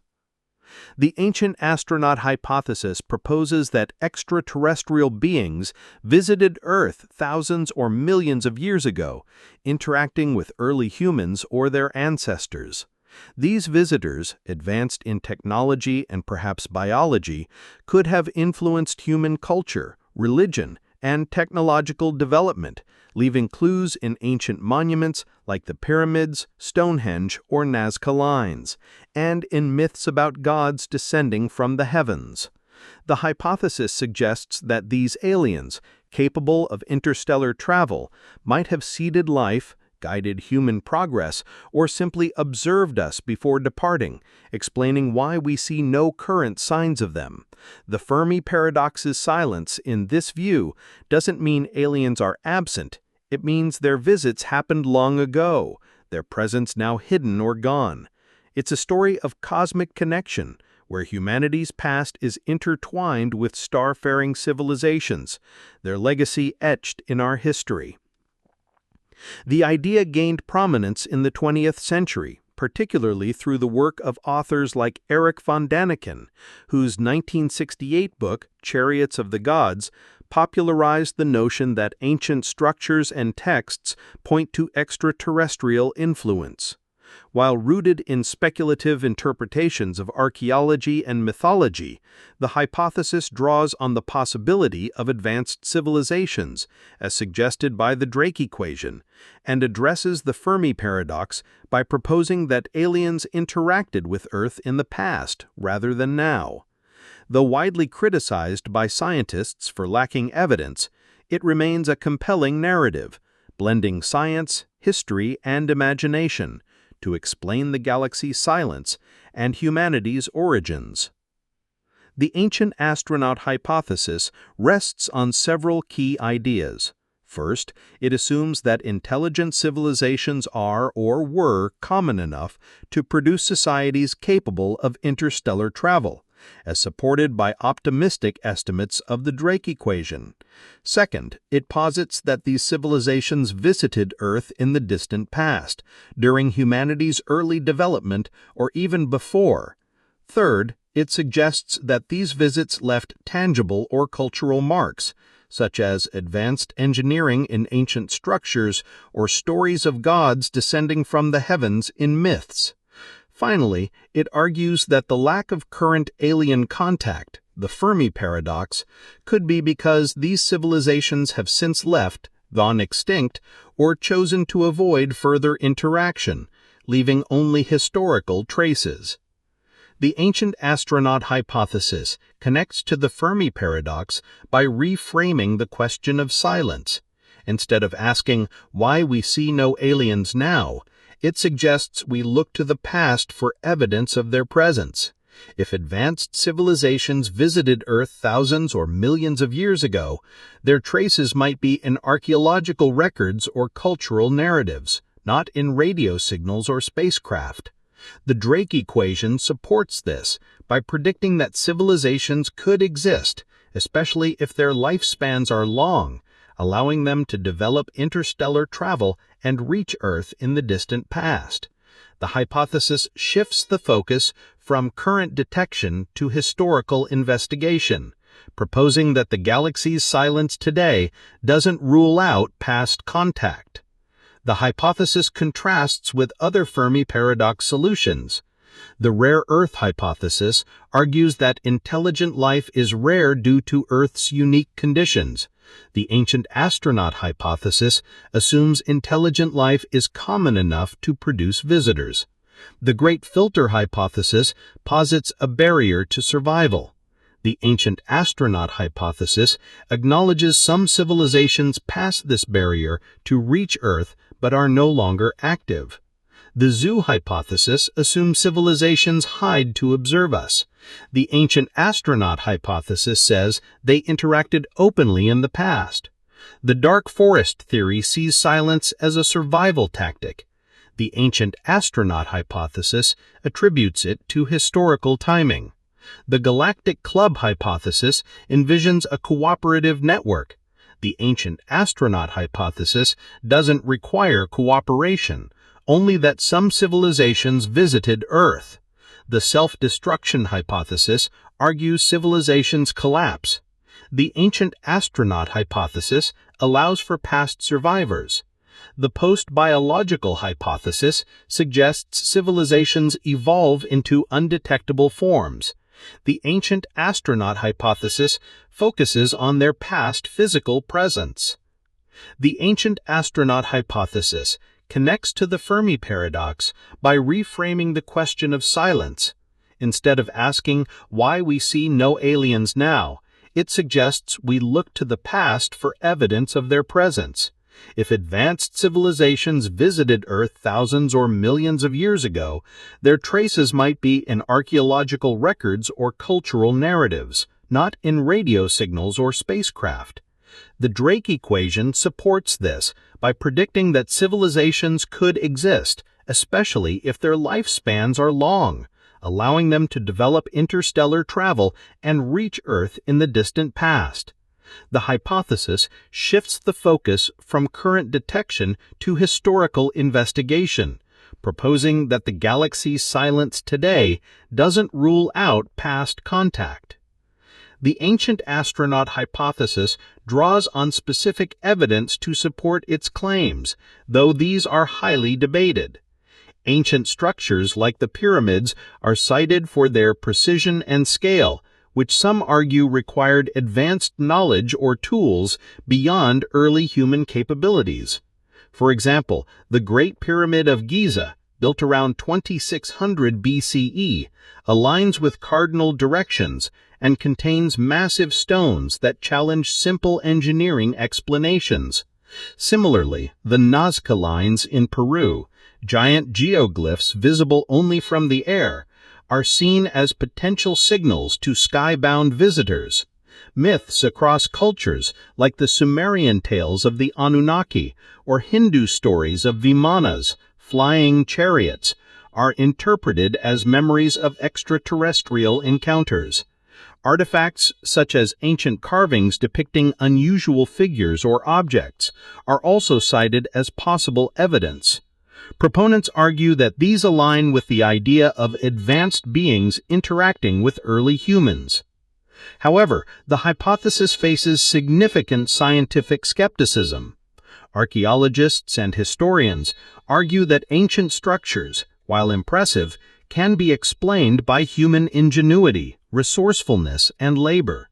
The pyramids, for example, were built using ramps, levers, and organized workforces, with evidence from quarries and worker villages. Myths and artworks reflect cultural beliefs, not necessarily literal events, and can be explained as symbolic or imaginative rather than extraterrestrial. Critics note that the hypothesis often relies on selective interpretations, ignoring context or simpler explanations.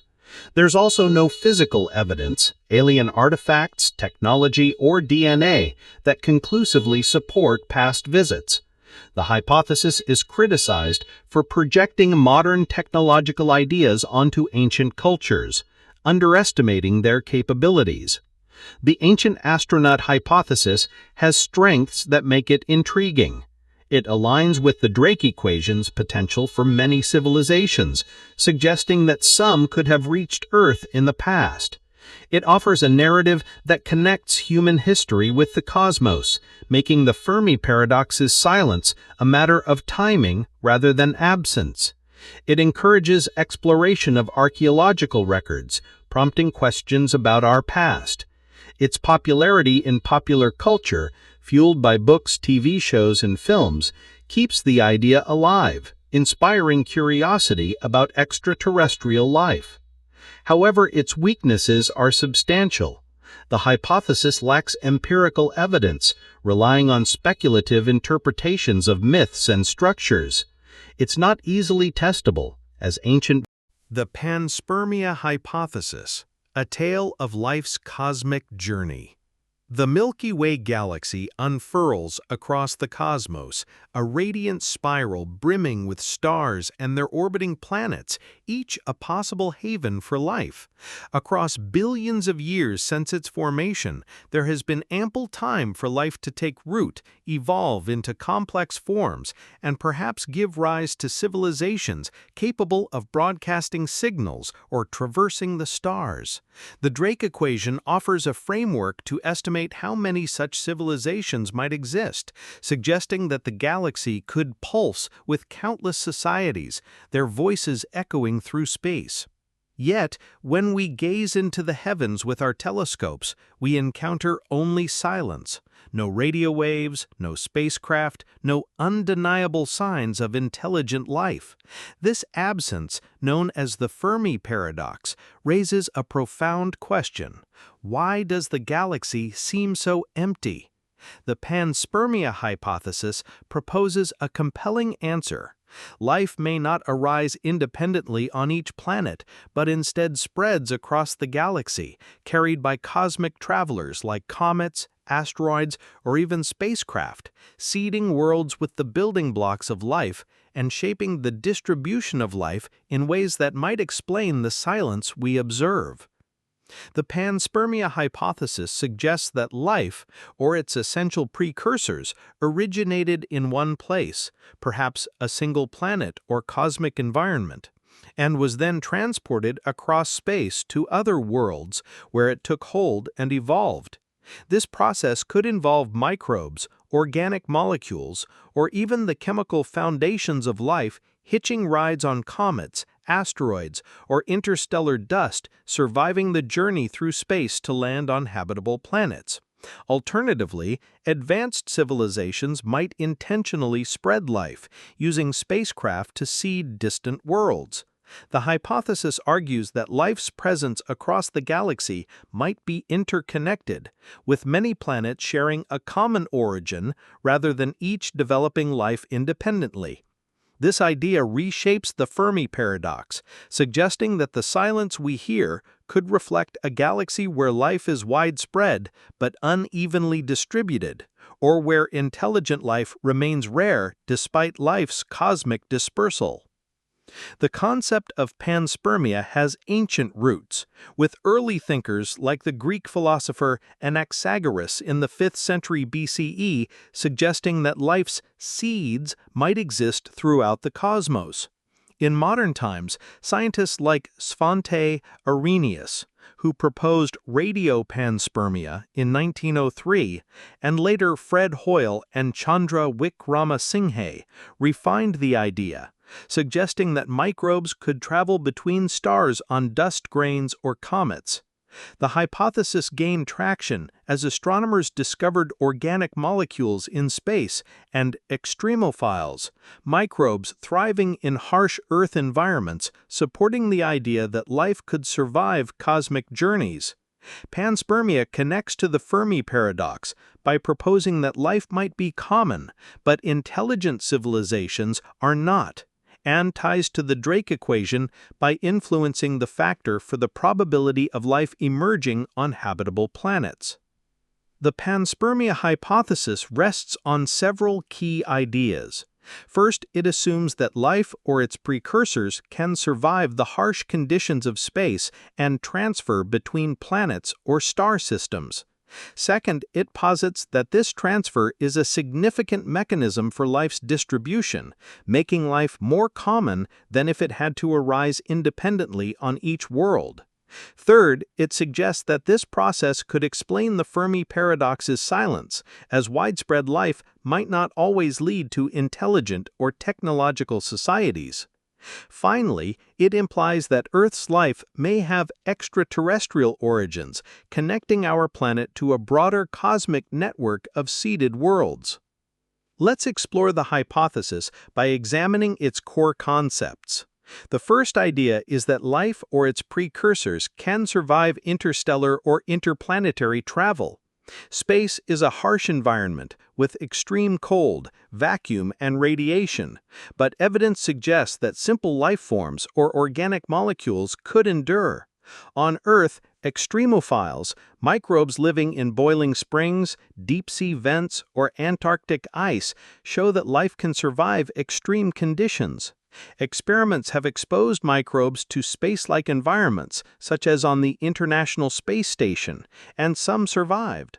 Organic molecules, like amino acids, have been found in meteorites and comets, suggesting that the building blocks of life are widespread in the cosmos. These findings support the idea that life could hitch a ride on comets, asteroids, or dust particles, traveling between planets or even star systems to seed new worlds. The second idea is that panspermia is a significant mechanism for spreading life.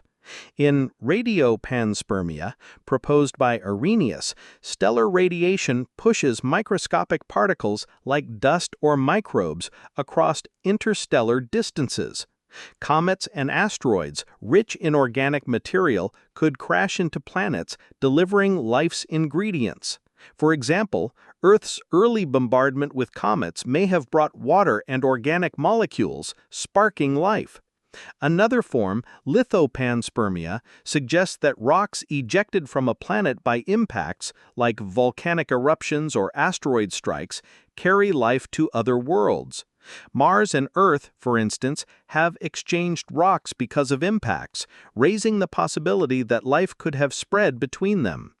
Directed panspermia goes further, proposing that advanced civilizations intentionally send life to other planets, perhaps using probes to seed habitable worlds with microbes or genetic material.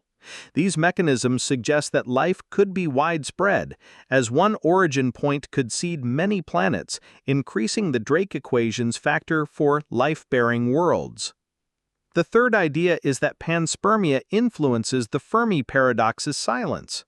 If life is spread across the galaxy by panspermia, many planets might host simple life, like microbes, but the leap to complex life, or intelligent life, could still be rare. The Drake equation includes factors for the emergence of intelligence and technology, which may have low probabilities even if life is common. For example, Earth's life remained microbial for billions of years before complex organisms evolved, suggesting that this step is a significant hurdle. If panspermia seeds many worlds with microbes but few develop intelligent civilizations, the galaxy could be teeming with simple life yet quiet in terms of signals or spacecraft. Alternatively, if intelligent civilizations exist but are spread thinly, their signals might be too weak or distant to detect, especially if our universe's vast distances or physical constraints limit communication. The final idea is that Earth's life may have extraterrestrial origins. If panspermia is true, the microbes that sparked life on Earth could have come from another planet, perhaps Mars or a distant star system, carried by a comet or meteorite. This would mean humanity is part of a cosmic lineage, connected to other worlds through a shared origin. It also suggests that searching for life elsewhere, on Mars, Europa, or exoplanets, could reveal clues about our own beginnings, as similar life forms might share a common ancestor. This idea reshapes the Fermi Paradox, implying that the silence reflects not a lack of life, but a scarcity of advanced civilizations, with panspermia making life common but intelligent rare.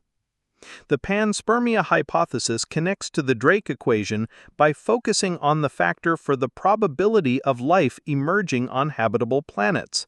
If panspermia is a primary mechanism, this factor could be high, as life doesn't need to arise independently on each world, but can spread from a single source. For example, if one planet in a star system develops life and seeds others via meteorites, the number of life-bearing worlds increases. However, the equation's later factors, intelligence, technology, lifespan, might remain low, explaining why we detect no civilizations despite widespread life. The hypothesis suggests that the Fermi paradox's silence arises because the steps from microbial life to communicative societies are rare, even if panspermia makes life itself common. The hypothesis contrasts with other Fermi paradox solutions. The rare Earth hypothesis argues that intelligent life is scarce due to Earth's unique conditions, like a large moon or stable star. The panspermia hypothesis suggests that life is widespread, but intelligence is still rare. The great filter hypothesis posits a barrier like life's emergence or civilization survival that stops most societies. Panspermia lowers the barrier for life's origin, but doesn't address later hurdles. The zoo hypothesis assumes civilizations hide to observe us. Panspermia says life might be common, but advanced societies are few or undetectable. The dark forest theory attributes silence to fear. Panspermia sees it as a result of life's distribution, not guaranteeing intelligence. The Quantum Entanglement Hypothesis, a tale of invisible connections. The Milky Way galaxy is a vast, shimmering spiral, home to 100 to 400 billion stars, many surrounded by planets that could potentially nurture life. With billions of years since the galaxy's birth, there's been ample time for life to emerge, evolve into intelligent forms, and perhaps build civilizations capable of sending signals or exploring the cosmos. The Drake equation estimates how many such civilizations might exist, suggesting that even modest probabilities could yield thousands or millions of societies scattered across the stars. Yet, when we peer into the heavens with our telescopes, we hear only silence. No radio waves, no spacecraft, no unmistakable signs of intelligent life. This absence, known as the Fermi Paradox, poses a haunting question. Why is the galaxy so quiet? The Quantum Entanglement Hypothesis offers a fascinating answer. Advanced civilizations may exist, but they communicate or operate using quantum entanglement, a mysterious property of the universe where particles become linked, sharing states across vast distances for communication, computation, or even existence itself. Unlike radio waves or light signals, which we use to search for extraterrestrial life, quantum entanglement-based systems would be instantaneous, secure, and undetectable by conventional means. These civilizations might send messages or maintain networks through entangled particles, bypassing the slow, observable methods we expect. The Fermi Paradox's silence in this view arises because we're looking for outdated signals, while advanced societies operate on a quantum level, invisible to our instruments. It's a story of unseen connections, where the galaxy hums with activity we cannot perceive, woven together by the subtle threads of quantum mechanics. The idea of quantum entanglement as a solution to the Fermi paradox is a speculative extension of modern physics, emerging from discussions about advanced technologies and extraterrestrial communication. While not formally named by a single scientist, it draws on concepts explored by physicists like John Bell and Anton Zeilinger, who studied entanglement's properties, and futurists speculating about its applications. The hypothesis builds on the recognition that humanity's search for alien life relies on familiar technologies, like radio or optical signals, which may be obsolete for civilizations millions of years ahead. It suggests that quantum entanglement, with its potential for instant, secure communication, could be the preferred method of advanced societies, explaining why our searches find nothing. The hypothesis ties to the Drake equation's technology and lifespan factors, proposing that long-lived civilizations adopt quantum-based systems, rendering them undetectable. The quantum entanglement hypothesis rests on several key ideas. First, it assumes that intelligent civilizations are common enough to arise, as suggested by optimistic estimates of the Drake equation. Second, it assumes these civilizations develop technologies that exploit quantum entanglement, enabling communication or operations beyond our current capabilities. Third, it posits that these quantum-based systems are undetectable by our conventional methods, such as radio telescopes or optical searches. Finally, it suggests that this shift to quantum technologies explains the Fermi Paradox's silence, as we're searching for signals that advanced civilizations no longer use. These ideas together paint a picture of a galaxy alive with unseen networks, operating on principles we're only beginning to understand. Let's explore the hypothesis by examining its core concepts, starting with quantum entanglement itself. At its heart, quantum entanglement is a phenomenon where two or more particles become linked so that the state of one instantly affects the other no matter how far apart they are. On Earth, scientists have entangled particles like photons or electrons, demonstrating that measuring one particle's state, like its spin or polarization, immediately determines the state of its partner, even across vast distances. This spooky action at a distance, as Albert Einstein called it, defies classical physics, as it seems to bypass the speed of light for information transfer.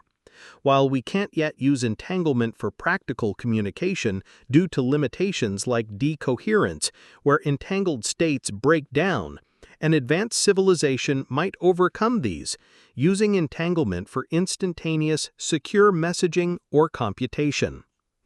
The first assumption of the hypothesis is that intelligent civilizations are common enough to arise, as suggested by optimistic estimates of the Drake equation. This recent discoveries show that planets are common, with many in the habitable zone, where liquid water can exist, suggesting that life and intelligence could arise on many worlds. The quantum entanglement hypothesis accepts this, positing that the galaxy hosts enough civilizations to make quantum-based communication plausible, but their methods differ from ours, explaining the silence. The second assumption is that advanced civilizations develop technologies that harness quantum entanglement. Humanity is already experimenting with quantum technologies, quantum computers, which use entangled states to process information faster than classical computers, and quantum cryptography, which uses entanglement for secure communication. An advanced civilization, millions of years ahead, could master these, creating systems that use entangled particles to send messages instantly across light years without the delays of radio or light signals. They might entangle particles across planets or stars, forming networks that operate outside our detection capabilities. These technologies could also enable other feats, like quantum computation for vast simulations, or even quantum-based consciousness, where intelligence exists in entangled systems rather than biological or mechanical forms. The third assumption is that these quantum-based systems are undetectable by our current methods. Our searches for extraterrestrial life, like SETI's radio scans or optical telescope observations, focus on electromagnetic signals, radio, microwaves, or light, that travel at the speed of light and can be intercepted. Quantum entanglement, however, doesn't rely on such signals. If civilizations use entangled particles to communicate, the process would be invisible to our telescopes, as no electromagnetic waves are emitted.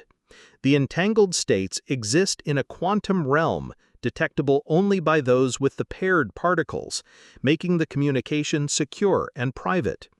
This invisibility explains why our searches find nothing, as we're using tools designed for an older paradigm of technology. The final assumption is that this shift to quantum technologies explains the Fermi Paradox. If civilizations use quantum communication, their signals don't travel through space as radio waves or light, which our telescopes are designed to catch. Instead, information is shared instantly between entangled particles, regardless of distance, without emitting detectable energy. A civilization might maintain a network of entangled particles across its planets or stars, forming a galactic internet that's silent to outsiders. Our searches, like SETI's radio scans or optical telescope observations, focus on receivable electromagnetic radiation, not quantum states. The silence, in this case, reflects our technological limitations, not a lack of civilizations. Another possibility is that quantum-based civilizations operate on a different scale or form. Rather than building massive structures or sending physical probes, they might exist in compact, energy-efficient systems, like quantum computers powered by stellar energy. These systems could be small, perhaps the size of a city or less, emitting minimal heat or light, blending into the cosmic background. Their communication might be internal, within their quantum networks, with no need to broadcast across space. The Fermi Paradox's silence in this view is because we're looking for expansive, physical signs, while advanced societies operate subtly and invisibly. The hypothesis also considers the technological trajectory of civilizations. On Earth, quantum technology is in its infancy. Scientists have entangled particles over kilometers, but practical applications like quantum communication are still developing.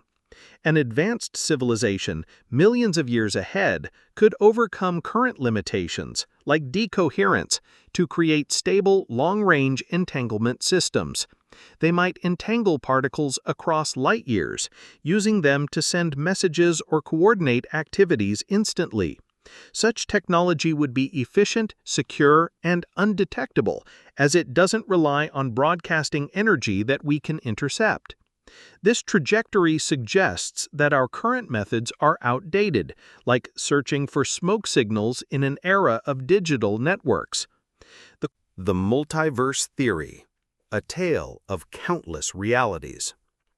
The Milky Way galaxy unfurls across the cosmos, a radiant spiral brimming with stars and planets, each a possible cradle for life. Over billions of years since its formation, there's been ample time for life to ignite, evolve into intelligent forms, and perhaps give rise to civilizations capable of sending signals or exploring the stars. The Drake equation offers a framework to estimate how many such civilizations might exist, suggesting that the galaxy could be alive with societies, potentially thousands or more, broadcasting messages or venturing into space. Yet when we peer into the heavens with our telescopes, we encounter only silence, no radio waves, no spacecraft, no undeniable signs of intelligent life. This absence, known as the Fermi Paradox, poses a profound question. Why does the galaxy seem so empty? The multiverse theory offers a bold answer. Our universe may be just one of countless realities, each with its own physical laws, and ours might be uniquely suited or unsuited for intelligent life, explaining the silence we observe. The multiverse theory proposes that our universe is not alone, but part of a vast collection of universes, each with its own laws of physics, constants, and conditions. These universes, collectively called the multiverse, might vary in ways that affect the emergence of life, stars, or galaxies. Some universes could be barren, with laws that prevent matter from forming, while others might teem with life under conditions we can't imagine. The theory suggests that the Fermi Paradox's silence could result from our universe's specific traits, which might make intelligent civilizations rare or absent, while other universes could host thriving societies we'll never detect. It's a story of infinite possibilities, where the cosmos we know is just one chapter in an endless book of realities, each shaping the presence or absence of life in its own way. The concept of a multiverse has roots in cosmology, quantum physics, and philosophy, gaining prominence in the 20th and 21st centuries. Early ideas emerged from quantum mechanics, where the many worlds interpretation proposed by Hugh Everett in 1957 suggested that quantum events create branching realities.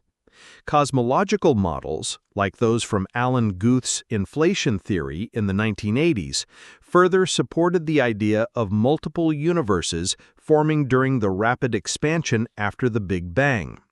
While not tied to a single originator, the multiverse theory has been advanced by physicists like Max Tegmark, Brian Greene, and others, who explore how different physical constants could create diverse universes. The theory connects to the Fermi Paradox by suggesting that our universe's silence might be a quirk of its specific conditions, not a universal rule across all realities. The multiverse theory rests on several key ideas. First, it assumes that multiple universes exist, forming a multiverse. These universes might differ in fundamental ways. Some could have stronger gravity, making stars collapse quickly. Others might have weaker forces, preventing galaxies from forming. The constants that govern our universe, like the strength of electromagnetism or the rate of cosmic expansion, are finely tuned to allow stars, planets, and life. If these constants were slightly different, life as we know it might be impossible. The multiverse theory suggests that our universe is just one of many, each with its own rules, created through processes like cosmic inflation, quantum branching, or other mechanisms. This vast array of realities means that the conditions we observe are not universal, but specific to our cosmic bubble. The second idea is that these varying conditions affect the emergence of life and civilizations. In some universes, physical laws might allow abundant habitable planets, with chemistry favoring complex life and intelligence. In others, the laws might be hostile, no stable stars, no carbon-based chemistry, or no time for evolution due to rapid cosmic collapse. Our universe allows life, as evidenced by Earth, but it might be an outlier where intelligent civilizations are rare. The Drake equation, which estimates the number of communicating civilizations in our galaxy, depends on factors like habitable planets, life's emergence, and civilization lifespans. The multiverse theory suggests that these factors vary across universes, with ours perhaps having values that limit intelligent life, explaining the Fermi Paradox's silence. The third idea is that our universe's specific traits could make intelligent civilizations scarce. The Fermi Paradox highlights the absence of alien signals despite the galaxy's potential for life. The multiverse theory proposes that our universe's physical constants, or history, its rate of expansion, the balance of matter and energy, or the frequency of cosmic disasters like supernovas, might suppress the formation or survival of advanced societies. For example, if supernovae are too frequent, they could sterilize planets before life evolves. In other universes, these conditions might be more favorable, hosting countless societies we can't access. The silence we observe, then, is a feature of our universe's unique settings, not a universal truth. The final idea is that we're confined to our own universe, unable to detect or interact with others. If other universes exist, their boundaries might be inaccessible, separated by dimensions or cosmic barriers.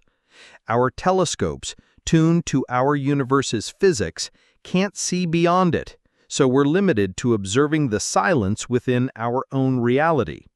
Even if other universes teem with life, their signals or presence remain beyond our reach, reinforcing the Fermi Paradox as a problem specific to our cosmic context. The multiverse theory connects to the Fermi Paradox by reframing the silence as a consequence of our universe's properties.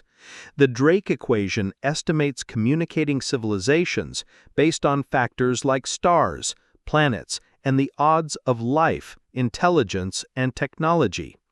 If our universe's constants make any of these factors, say the emergence of intelligence or civilization lifespans, extremely low, the equation yields few or no detectable civilizations. In contrast, other universes might have constants that boost these factors, producing galaxies filled with life. The multiverse theory suggests that the Fermi Paradox's silence reflects our universe's rarity in supporting advanced civilizations, not a universal absence of life. The theory has several variations, each offering a different view of how multiple universes arise and affect life. The cosmological multiverse stems from inflation theory, where rapid expansion after the Big Bang created bubble universes with different physical constants. Some might favor life, others not. The quantum multiverse, from Everett's many worlds interpretation, suggests that every quantum event, like a particle state, splits reality into parallel universes, each with different outcomes. Life might thrive in some branches, but not ours. The mathematical multiverse, proposed by Max Tegmark, postulates that every possible set of physical laws exists as a universe, with ours being one of the few where life is possible. The landscape multiverse, from string theory, suggests countless configurations of physical laws, most inhospitable to life. Each variation supports the idea that our universe's silence might be a local phenomenon, not a universal rule. The multiverse theory contrasts with other Fermi Paradox solutions. The rare Earth hypothesis argues that intelligent life is rare due to Earth's unique conditions, like a stable star or large moon. The multiverse theory suggests that life might be common in other universes, but rare in ours due to its physical settings. The Great Filter Hypothesis postulates a barrier, like life's emergence or civilization survival, that stops most societies. The multiverse theory allows for many civilizations in other universes, but suggests our universe's constants act as a filter. The zoo hypothesis assumes civilizations hide to observe us. The multiverse theory says they may not exist here at all. The dark forest theory attributes silence to fear. The multiverse theory points to physical constraints. The Galactic Club hypothesis envisions cooperation. The Benevolent Overlords hypothesis, a tale of silent guardians. The Benevolent Overlords hypothesis proposes a compelling answer. Advanced civilizations exist, but they act as compassionate overseers, deliberately hiding their presence to protect or observe less advanced societies like ours, ensuring we develop without interference while maintaining the galaxy's silence. The Benevolent Overlords hypothesis suggests that highly advanced extraterrestrial civilizations, having reached technological and ethical maturity, choose to oversee the galaxy with kindness and restraint, much like a ruler who governs with fairness and compassion. These civilizations might monitor younger societies, like humanity, but avoid direct contact, perhaps to preserve our natural development, prevent cultural disruption, or protect us from the dangers of their advanced technologies. This idea aligns with the concept of a benevolent overlord, as a leader who wields power generously, prioritizing the well-being of those under their care. Their methods of concealment could involve advanced cloaking technologies, non-intrusive observation, or communication channels beyond our detection capabilities, rendering them invisible to our searches. The Fermi Paradox's silence, in this view, is not due to the absence of life, but the deliberate choice of these advanced societies to remain hidden, acting as silent guardians who guide the cosmos without revealing themselves. The Benevolent Overlords hypothesis draws from speculation about the Fermi Paradox, particularly resembling the zoo hypothesis, which posits that advanced civilizations treat Earth like a wildlife preserve, observing without interfering. While not attributed to a single originator, the concept echoes discussions by scientists like John Ball, who proposed the zoo hypothesis in 1973 and builds on philosophical ideas of compassionate leadership found in human history, from ancient emperors to modern leaders who balance power with care. The Benevolent Overlords hypothesis extends this by emphasizing the ethical motivations of these civilizations, suggesting they act out of a desire to nurture or protect, possibly guided by a universal code of non-interference. It ties to the Drake equation by assuming that the galaxy hosts many long-lived civilizations, but their benevolent oversight makes them undetectable, explaining the galaxy's silence we observe. The Benevolent Overlords hypothesis rests on a few key ideas. First, it assumes that intelligent civilizations are not exceedingly rare, as suggested by the Drake equation's factors for stars, planets, and life. Second, it posits that these civilizations reach a level of technological and ethical maturity that enables them to act as benevolent overseers. Third, it suggests that their benevolent nature leads them to hide their presence, perhaps to protect younger societies or maintain cosmic harmony. Fourth, it argues that this deliberate concealment explains the Fermi Paradox's silence, as we are looking for signals or signs that these societies intentionally withhold. These ideas weave a narrative of a galaxy guided by compassionate, unseen forces, where silence is a sign of care rather than absence. Let's explore the hypothesis by examining its core concepts. The first idea is that intelligent civilizations are not exceedingly rare. The Drake equation calculates the number of communicating civilizations by multiplying factors: the rate of star formation, the fraction of stars with planets, the number of habitable planets per star, the odds of life emerging, the probability of intelligence developing, the likelihood of technology arising, and the lifespan of civilizations. Recent discoveries of exoplanets suggest that habitable worlds are plentiful, with many stars hosting planets in the Goldilocks zone, where liquid water can exist. If life and intelligence arise on even a small fraction of these planets, the galaxy could host numerous civilizations. The Benevolent Overlords hypothesis accepts this, positing that the bottleneck lies not in the emergence of life or intelligence, but in how advanced civilizations choose to interact with others. The second idea is that they achieve a level of technological and ethical maturity that enables them to act as benevolent overseers.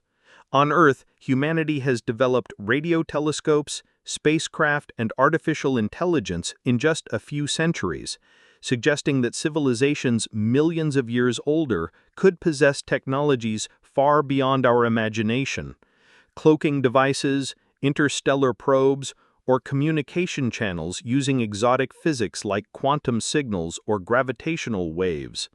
Ethically, these societies might have evolved beyond conflict, greed, or destruction, adopting principles of compassion and responsibility, much like a benevolent ruler who prioritizes their subjects' well-being. This maturity could lead them to monitor younger societies, ensuring their safety or growth without direct intervention, akin to a guardian watching over a developing child. The third idea is that these advanced civilizations deliberately hide their presence.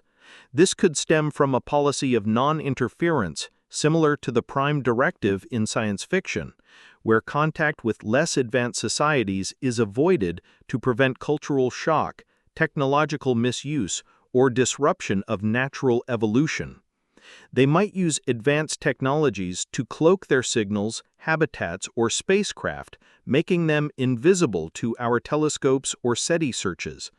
Alternatively, they could communicate in ways we can't detect, perhaps through encrypted channels, neutrinos, or methods we haven't discovered.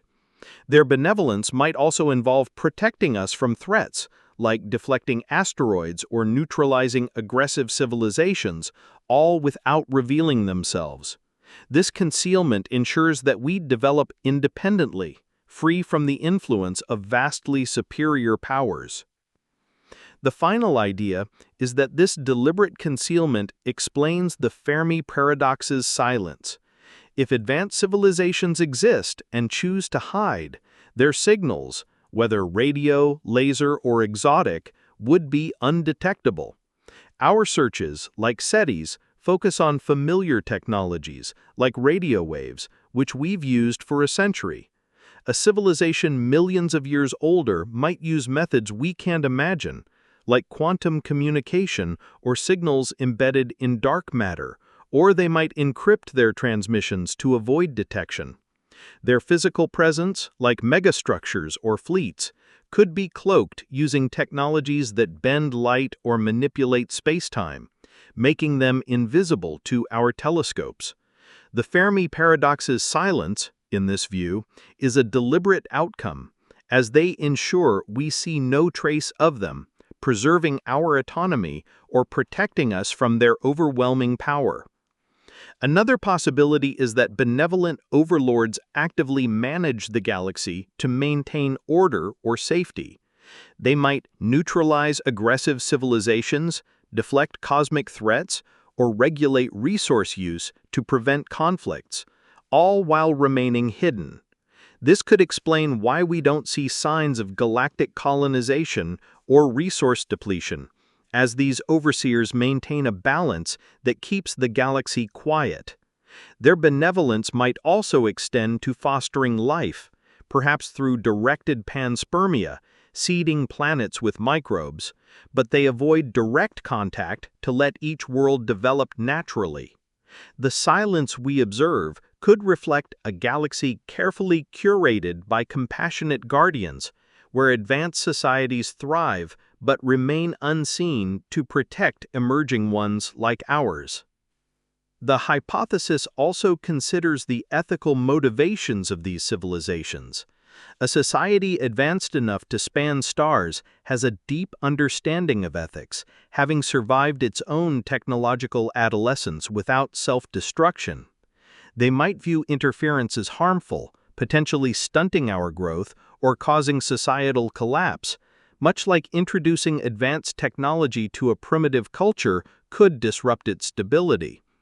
Their benevolence could stem from a universal principle, like maximizing the potential for diverse civilizations to evolve, or from empathy, recognizing that younger societies need freedom to learn and grow. This ethical stance makes their invisibility a deliberate act of care, ensuring we chart our own path without the shadow of superior powers. The hypothesis has variations. One version suggests a single, highly advanced civilization acts as the galaxy's overseer, coordinating efforts to monitor and protect. Another posits a collective of civilizations, perhaps a galactic club, working together as benevolent overlords to maintain cosmic harmony. A third variation considers that these overseers are post-biological, having evolved into machine or digital forms, making their activities even harder to detect. A fourth version imagines they intervene subtly, guiding events, like preventing disasters, without